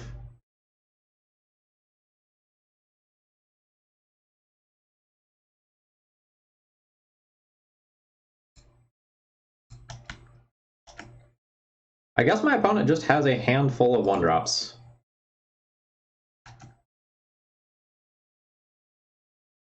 Paradox Engine isn't really good right now.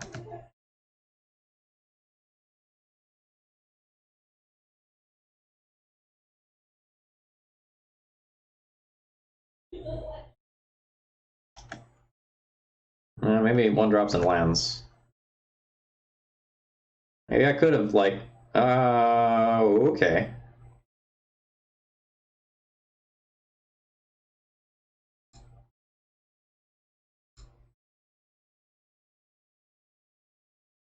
One, two, three, four, five, six. 1, 2, 3, 4, 5, 6. It costs me both my lands, but I can cast the Chalice for x equals 3.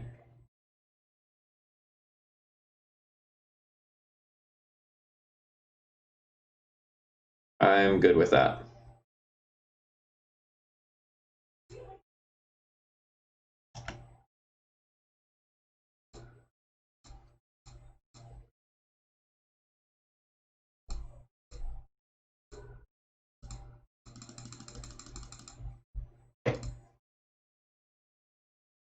Oh my god.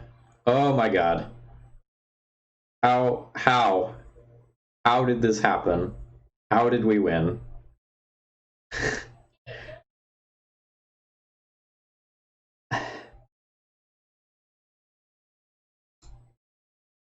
All right.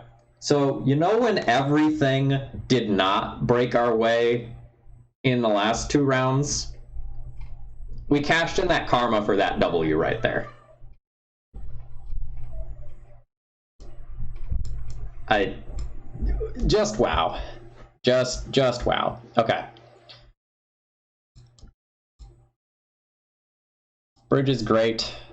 Defense grid is good. That's probably about all that I'll board.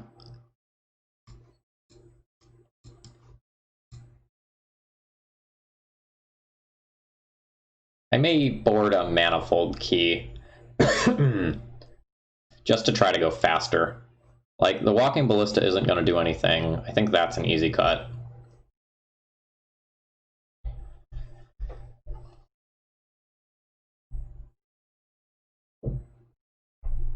Assault Monolith is kind of whatever. Ugin is a touch slow here. We're really looking to play one of our 4-drops. Although I guess in Weird Worlds this blows up a Grizzlebrand or Omniscience, so maybe I can't cut it.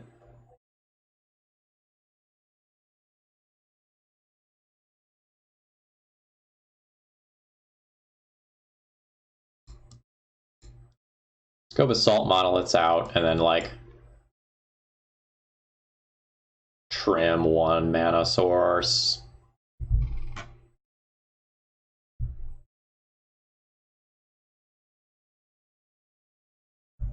There's also a world where I just, like, trim the Paradox Engine here instead, because, like, this is really better in a game that's slightly longer and grindier in a lot of cases.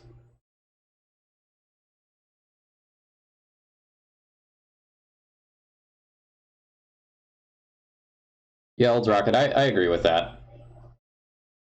Like, Paradox Engine makes my Mystic Forge so much better. I already have access to 1 via card, and I'm not sure if I'm supposed to, like, cut this or Mox Opal.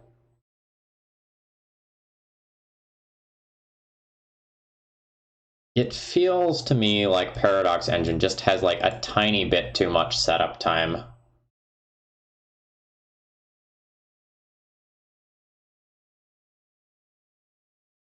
/ card commitment.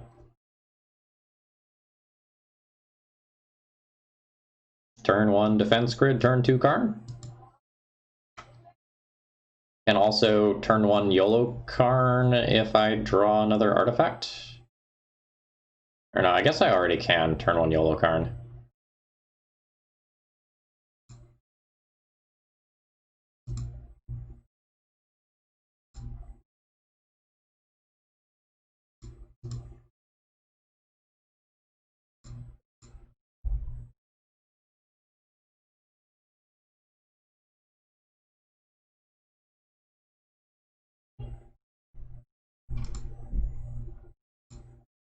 I'm not going to turn 1 YOLO Karn. It's, like, way too likely that my opponent has a Force of Will or Force of Negation in their opener.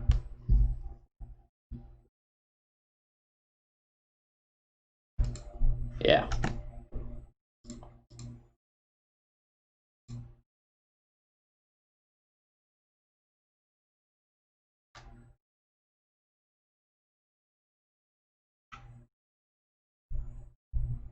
Okay, they didn't have Soul Land in the show and tell, so that's nice.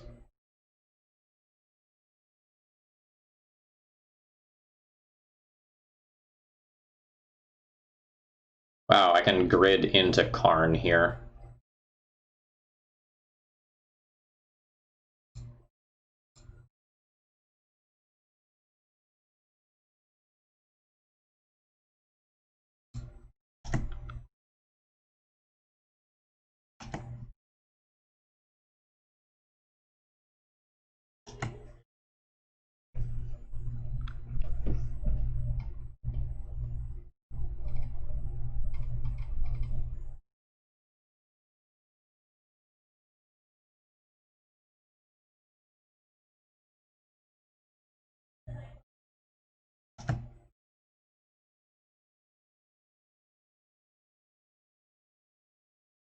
I mean, you forced twice.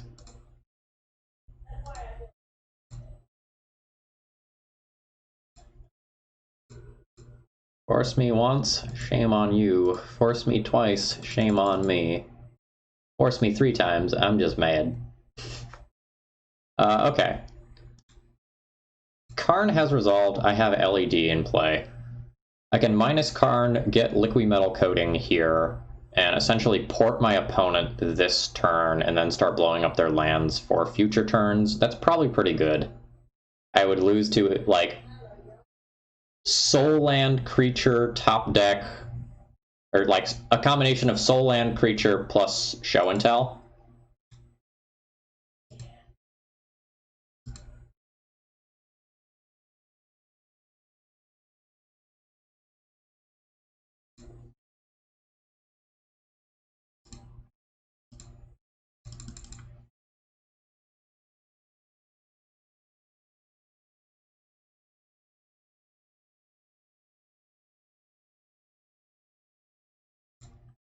And I'm also going to have, like, Manifold Key to untap the liquid metal coating.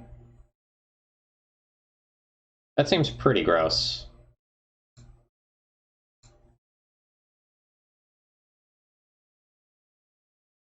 And then, like, I'll get Bridge in my next turn cycle.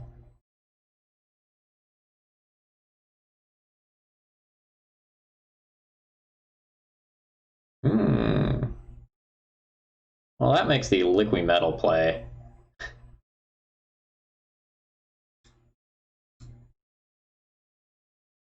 So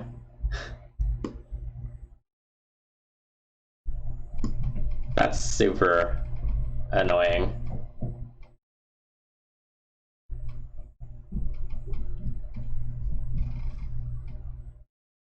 Like, I can blow up their lands, I can lattice lock them, but it does not matter. We're not going to ratchet bomb to 8. It's not happening.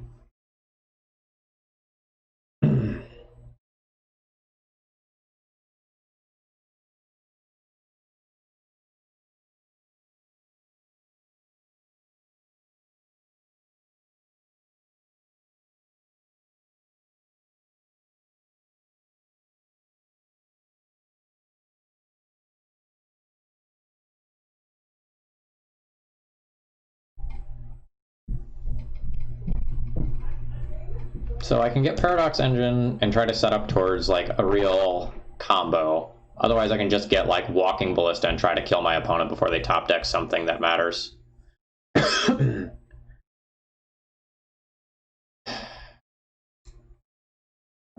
This was the exact nightmare scenario that I talked about, where my opponent had Soul Land plus Show and Tell plus thing to put in that was, like, punishing for the line that I took, but, like, the bridge line also would be bad here.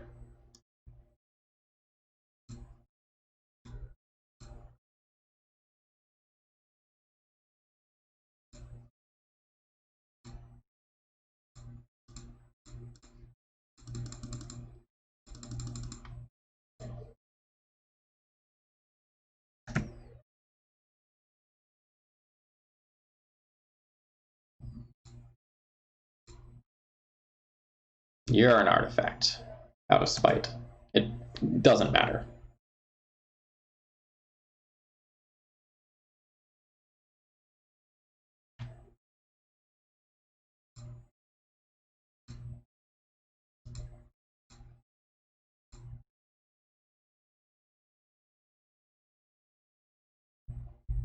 What lattice lockout? So the reason why lattice is a lockout is because it shuts off your opponent's ability to cast things, right? But my opponent can cast things without paying their mana cost, so, like, lattice lock isn't a thing.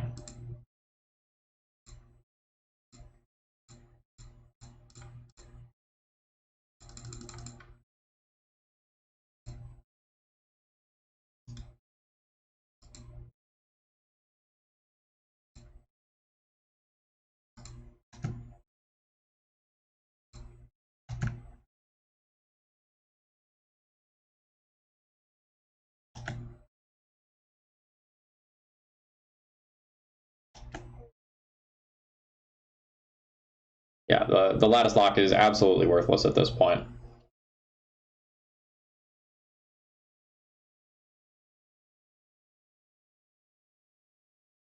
We're going to lose to Emrakul. We probably beat Grizzlebrand.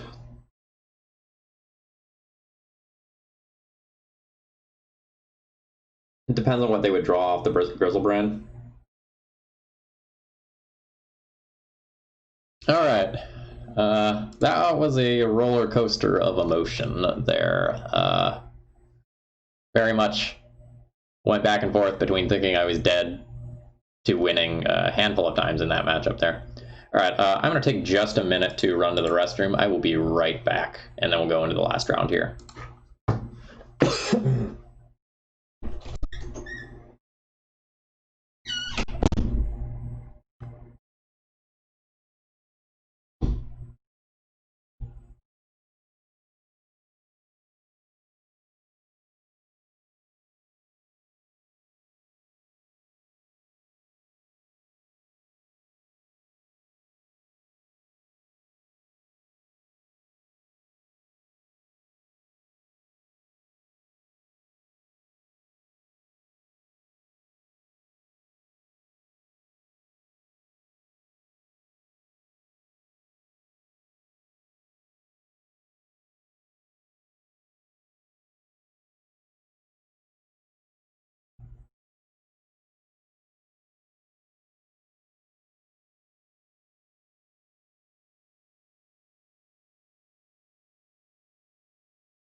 All right, let's go into our last round here.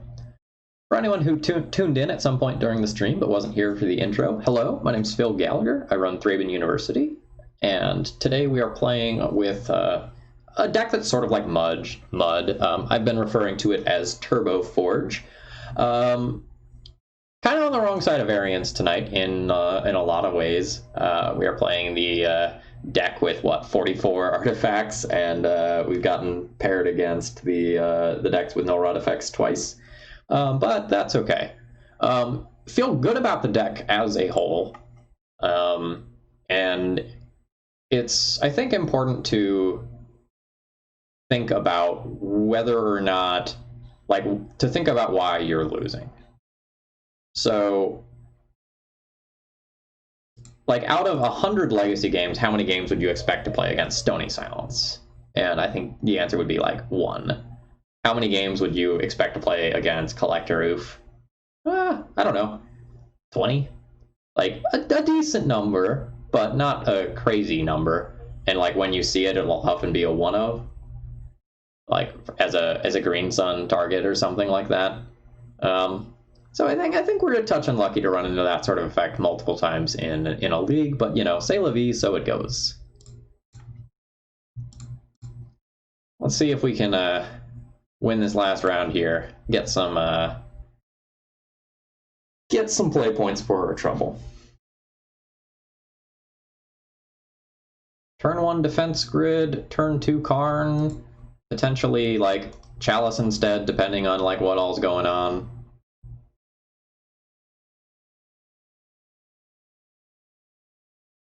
Just Tundra, hey?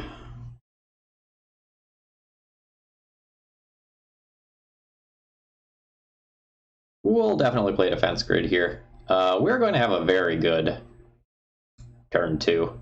I don't know exactly what's going to happen, but it is going to be gross.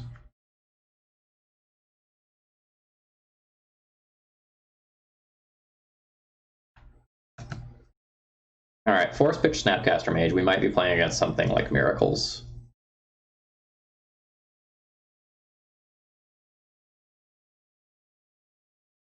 Okay. There are a million different ways to play this turn.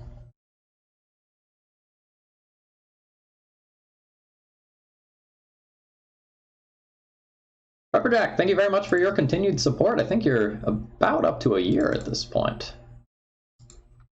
Very much appreciated. Hope you're enjoying the content. They're like, we're gonna do this.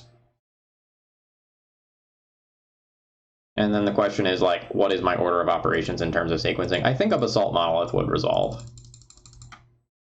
So we're gonna try that. We're gonna try Basalt Monolith into Chalice on 1 after playing Manifold Key.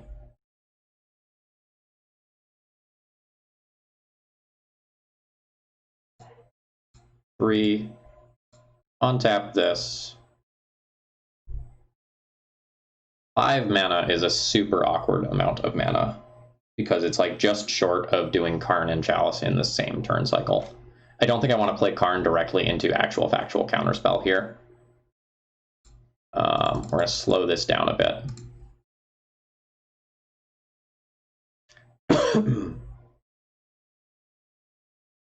That opponent will play Oko on turn 3 and invalidate everything that I've done so far this game.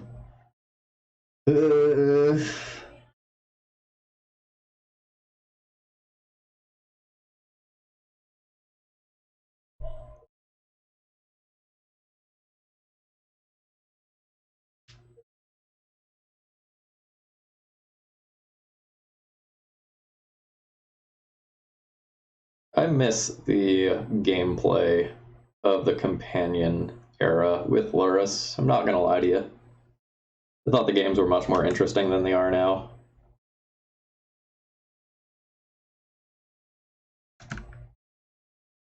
Like, obviously Lurrus is not a healthy card for the format, but I think the current format is very boring.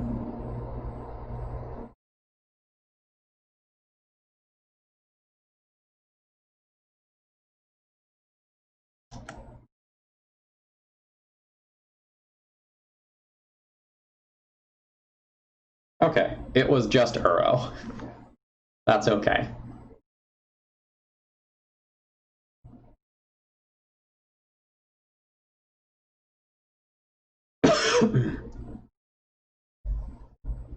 I mean, literally just removing Oko is fine.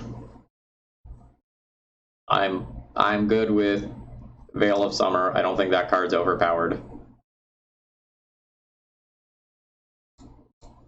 I think Astrolabe's really annoying, but I don't care if it sticks around in the format.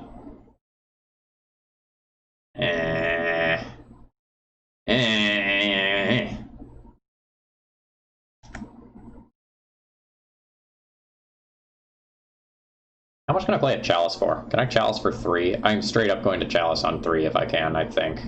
Well, that's weird, though, because, like, Uro is a problem. Or no, Uro also costs 3. Haha, fuck you, Uro.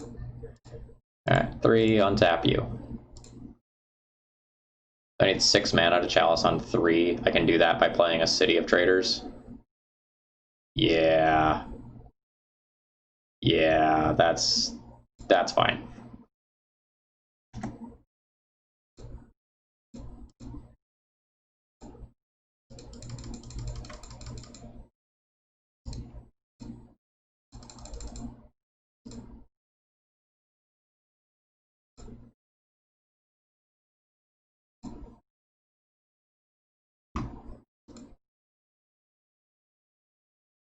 Alright. We should have stopped most of our opponent's deck. If they're playing Abrupt Decay, they can wiggle out of this. Yeah, like, this is not super meaningful against us. We probably draw out of that. We're more scared of something like a Sylvan Library that helps them filter.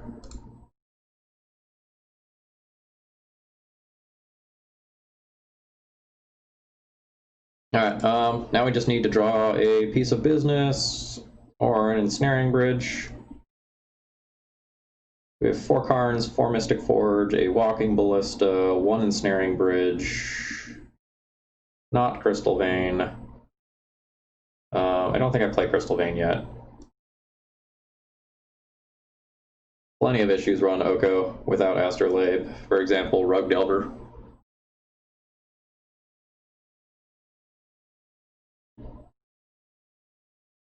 At least our opponent doesn't have Yorion to come down as a clock. Alright, do you have Hardcast Force of Will to beat this? Let's find out, because otherwise I win the game on the spot, I think. I guess there's Snapcaster Mage to think about.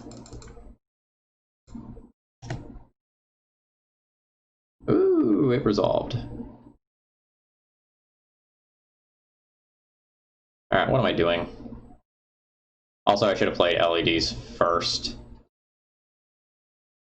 I'm not bridging, so I guess I'm latticing.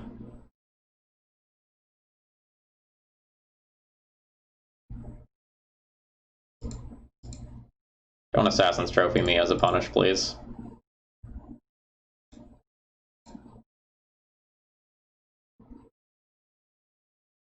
If they have Snapcaster Mage, it's so punishing if I get Lattice. I could just get a giant Walking Ballista, which plays around that better, and then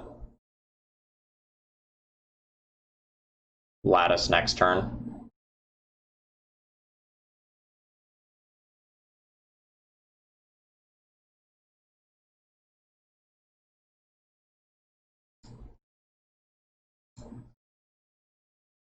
I'm trying to figure out if I'm just being a coward.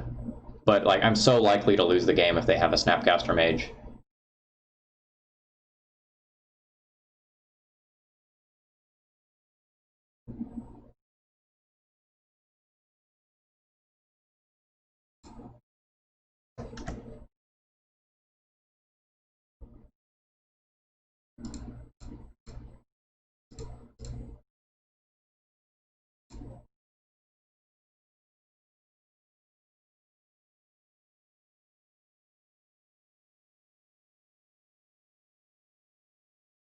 Three, 6, 7, 8, 9, 10, 11, 12.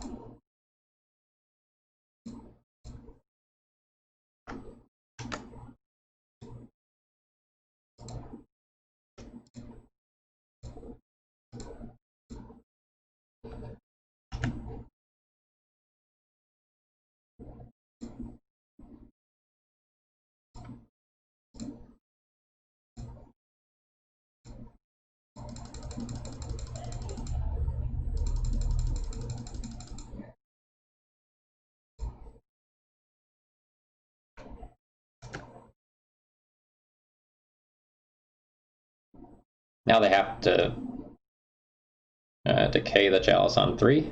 That's certainly annoying,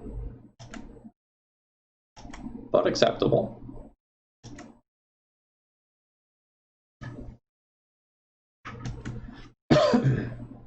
Now I can get a green source and play Uro.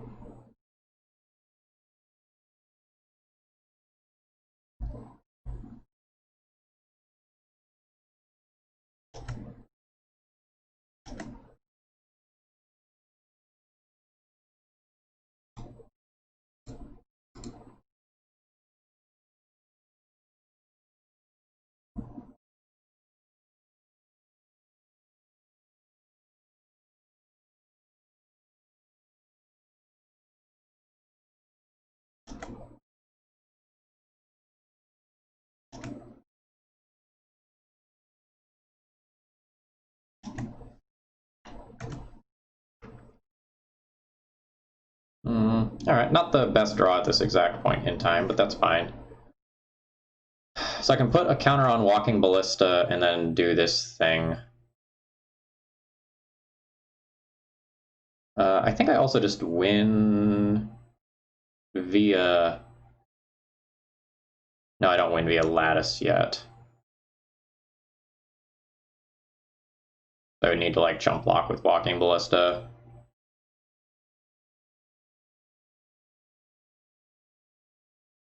I can just put a counter on Walking Ballista and kill Uro that way.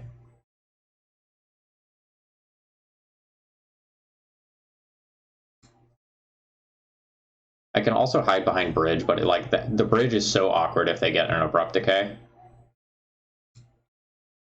So if I don't sacrifice this, I have 1, 2, 3, down to 2, up to 5 mana. So I can't Bridge and put a counter on it, even if...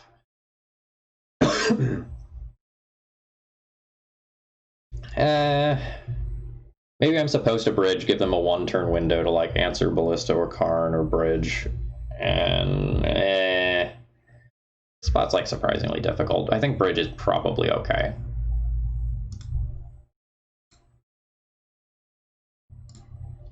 It's just, like, so awkward if they have the fucking Oko. which is the story of every game in this format right now.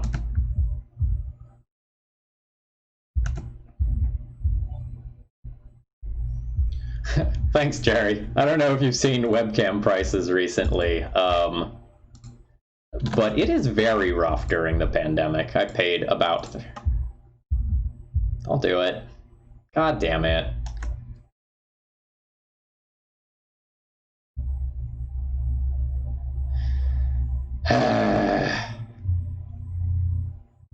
So fucking frustrating.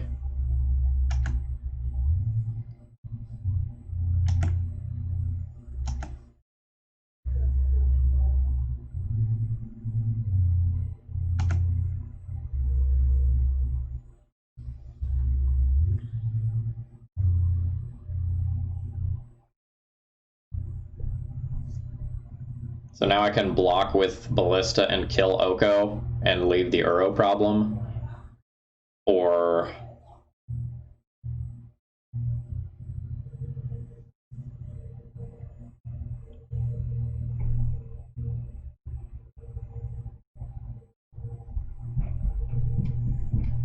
yeah, this is... The other thing I can do is try to keep the walking Ballista alive because it's like better against Uro. So I could just like bridge and then finish off via walking Ballista. That maybe leaves me a little bit better. It at least lets me pretend like I can beat the Oko.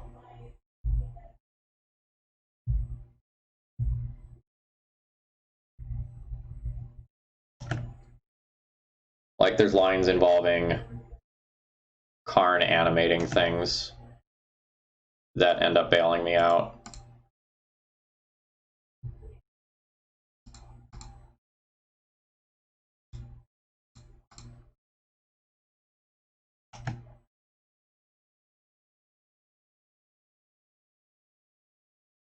So for sure, I untap Basalt Monolith.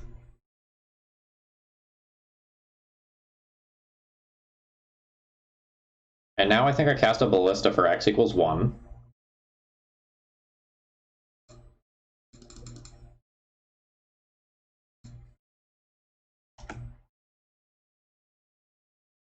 Okay, Karn plus on Monolith.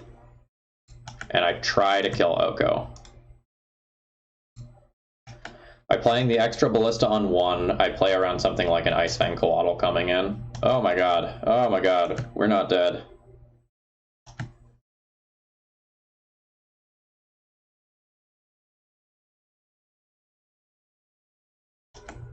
Dead a winner.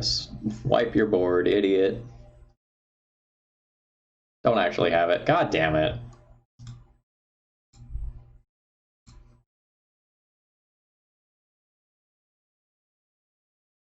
This is especially damning because it also gets the Basalt Monolith here.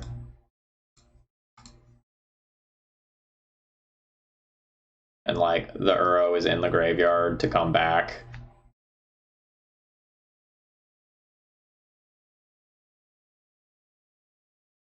We have a Chalice on 1. We can't play the key.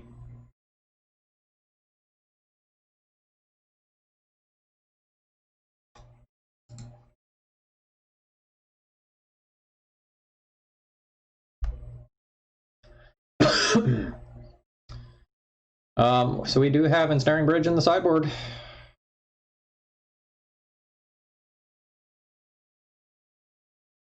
We lose the Karn, but we're not dead. That's the upside.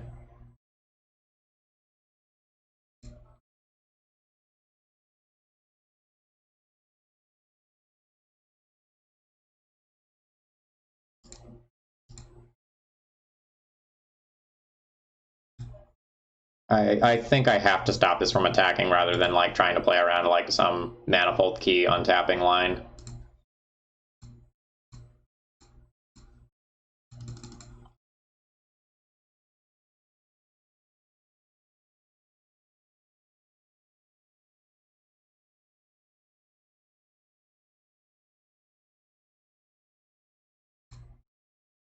Professor Top Hat, thank you very much for following.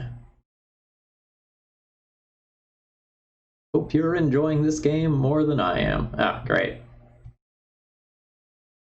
Cool.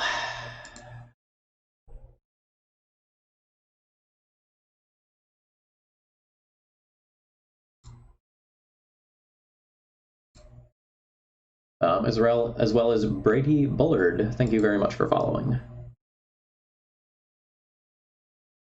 Unfortunately, I don't really think we get to sideboard much against these sorts of decks. We can board in the defense grid, like, for sure, but a lot of the rest of these things need to remain tutor targets.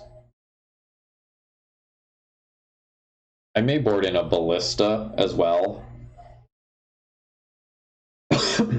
Just because, like, drawing those and casting those lets me get some chip damage early. And it doesn't make the top of my list of things that I'm going to want to be tutoring for most of the time. So I think most of the time I'm more likely to get something like Sorcerous Spyglass for Oko, Tormod's Crypt for their Graveyard, Paradox Engine, or Mycosynth Lattice, or Liquid Metal Coating for various other reasons. Manifold Key might be better than some of the early fast mana, though.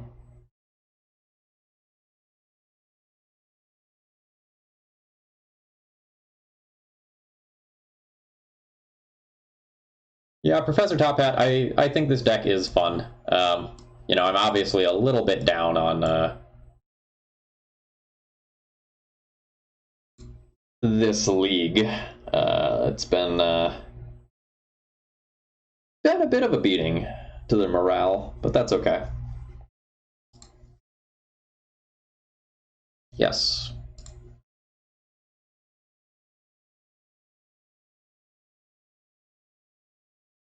We're going to just try Defense Grid on 1 into Karn on 2 with this hand.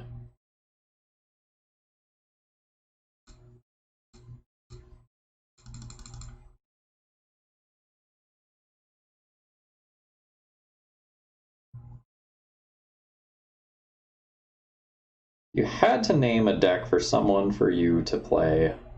What would it be? Ooh, that's tricky.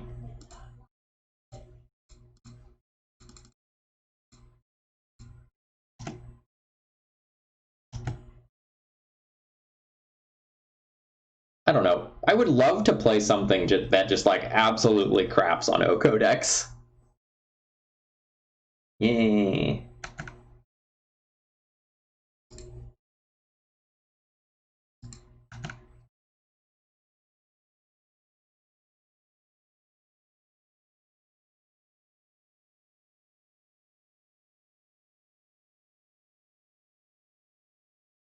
Like whatever deck just like clowns on this deck, I would be happy to play.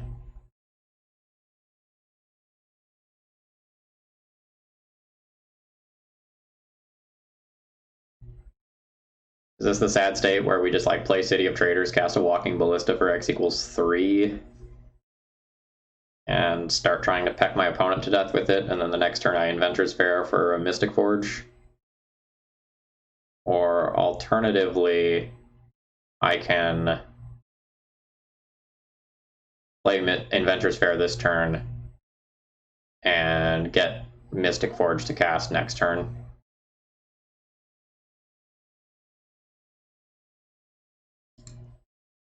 I think I want a threat in play.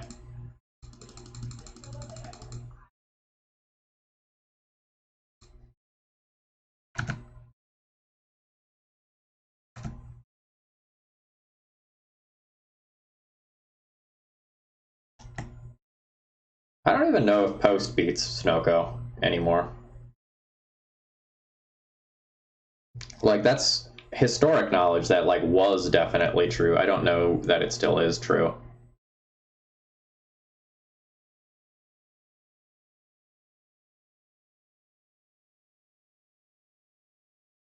Yes, I have actually done a TES stream with Bryant. It was a lot of fun. We did 2 leagues because they went pretty quickly.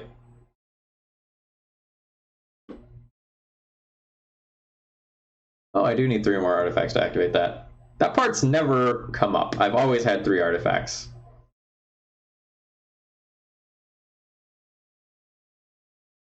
How hard are we going here? So, like, this is the starting point.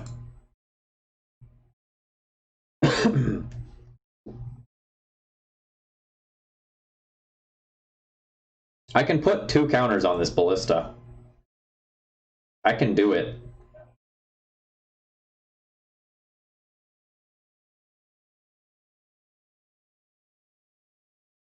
This Uro, though, is a fucking problem. I have Ensnaring Bridge, but I'm going to lose to Oko or Abrupt Decay.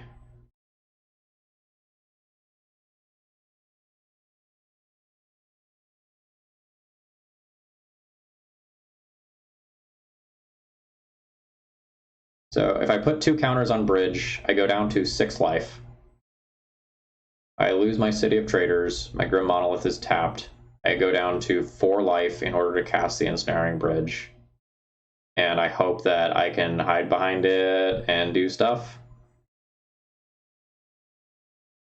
I don't think that I can...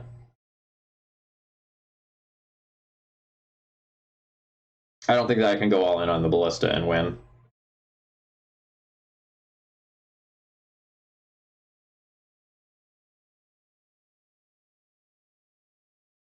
Alright, so I think we go attack. Take the 3 damage.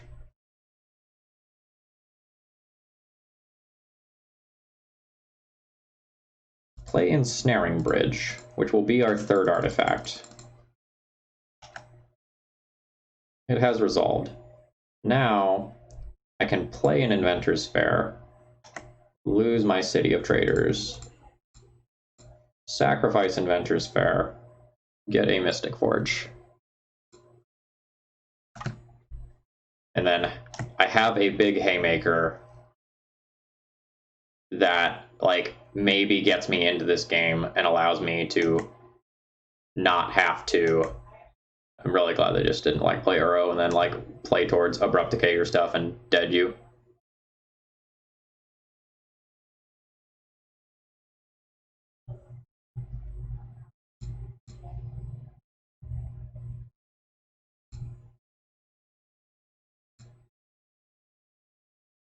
I think I sack the Lotus Petal here to only tap this once. I play around Spell Pierce and Venture's Fair. Do I...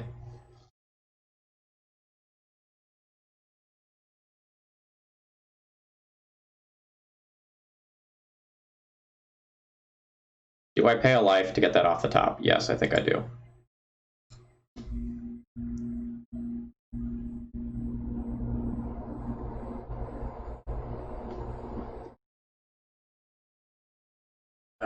Please don't have, like, the Return to Nature card and kill my Mystic Forge.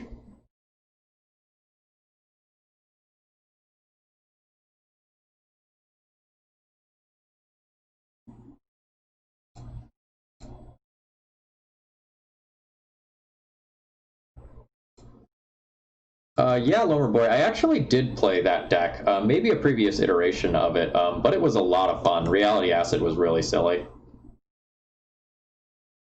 Turn into green.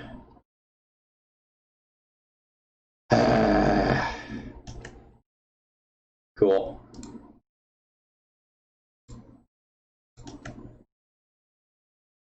I have to ping this at some point. I'm going to ping it now. So now at any point, I am dead to... God, really? Okay. I thought they were just going to, like, slam an Oko. Now I'm dead to Abrupt Decay. Like, this sits in play, and as soon as they get Abrupt Decay, Oko, or Assassin's Trophy, I'm dead. I also, like, don't really get to use this Inventor's Fair. I don't think I get to play that. Try to play that when it doesn't cost me life.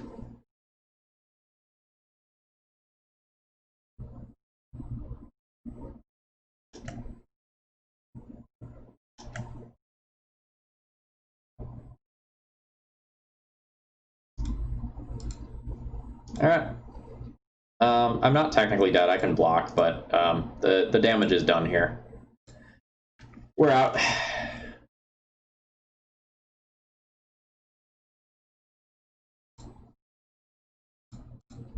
Yeah, there's one Paradox Engine in the deck, so I should have just, like, not searched and let the Inventor Sphere get exiled instead. I don't really care about the Paradox Engine being exiled, but, like, if that had been a Mystic Forge or Karn, it would have been a misstep. Okay, Connor, that second deck list there is that is a winner. That is an awesome looking deck list. Okay, so we went 1-4 in this league. I feel like this deck would put up better results than that on average.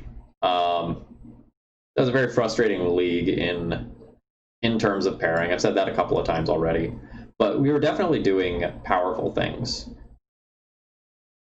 I sort of feel like I want more 4-drop haymakers than what I have in here currently. So, like, unquestionably, Paradox Engine is, like, a cool card and super cute. But, like, I wonder if, say, cutting something like these 3 cards for, like, some Karn Scion of Urzas puts you in a better position. Because, like, basically any hand where I didn't have Karn or Mystic Forge didn't feel great. And if I can go from having, like, 8 cards that I really care about to 10 or sorry, let's move that out of here.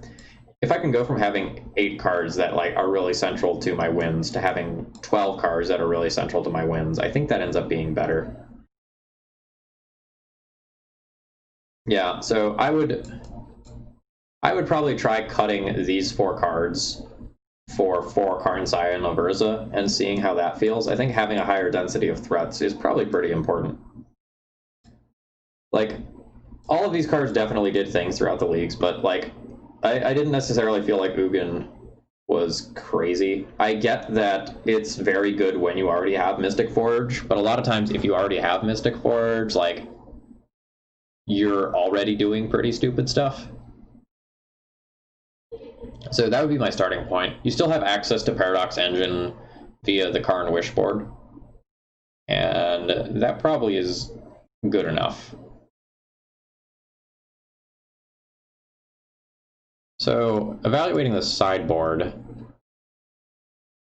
there's a possibility that the Wishboard should be more narrow to play more answers to Oko. So, like, I'm on board with these spatial contortions, but it's possible you cut, like, the Grafdigger's Cage, maybe, like, the Final Defense Grid and the Ratchet Bomb, or, Alright, so, like, maybe you cut 2 of these 3 cards, like, maybe you cut Grafdigger's Cage and Ratchet Bomb to play 2 more Sorceress Spyglass so that you can board 2 of them in for Oko matchups.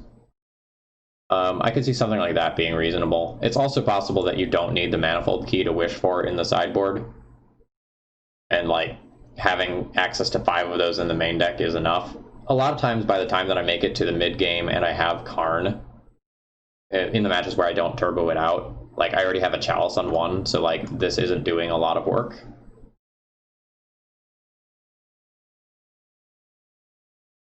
Like, the Grafdigger's Cage is important for the Garuda matchup, which didn't come up tonight, but, like, it's very much a thing. But I would probably try cutting 2 cards from the sideboard for 2 more Sorcerer Spyglass, and then playing more 4-mana Haymakers. Deck idea seems good, but, like, definitely the league went poorly. I hope it was all enjoyable, nevertheless. As a side note, I've been... Yeah, we'll see. Like, we talked a little bit about what we're going to do on the podcast for this week, and we haven't even started, like, thinking about show notes yet, because it's just like, well, we really need to wait till Monday to see what happens, to see if that just, like, flip-flops everything. Because if there's a major companion errata on Monday, it doesn't really matter to talk about results very much, right?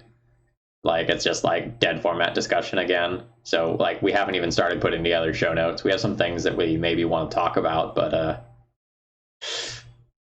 real hard to plan right now. Anyway, I've been doing some Monster Train content, in case you all haven't been following that. So there's sort of an introductory strategy article on Monster Train up on Thraben University now.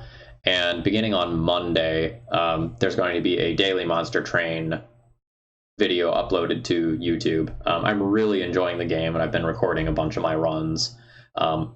Really recommend that if you are a little bit burnt out on Magic and you're looking for something to play. Plays a lot like Slay the Spire and other deck building games. So if you've enjoyed board games like, say, Dominion or Ascension, you would probably enjoy Monster Train a lot. Anyway, that's all I've got for you tonight. I'm going to go ahead and turn you over to my friend Goblin Lackey. I'm betting he's playing goblins. Have a great rest of the night, folks, and if you're not following already and you enjoy Legacy content, please consider following. If you really enjoy my content, consider doing something to support my stream, whether it's throwing your Amazon Prime money this way or doing a donation deck list. Have a great rest of the night.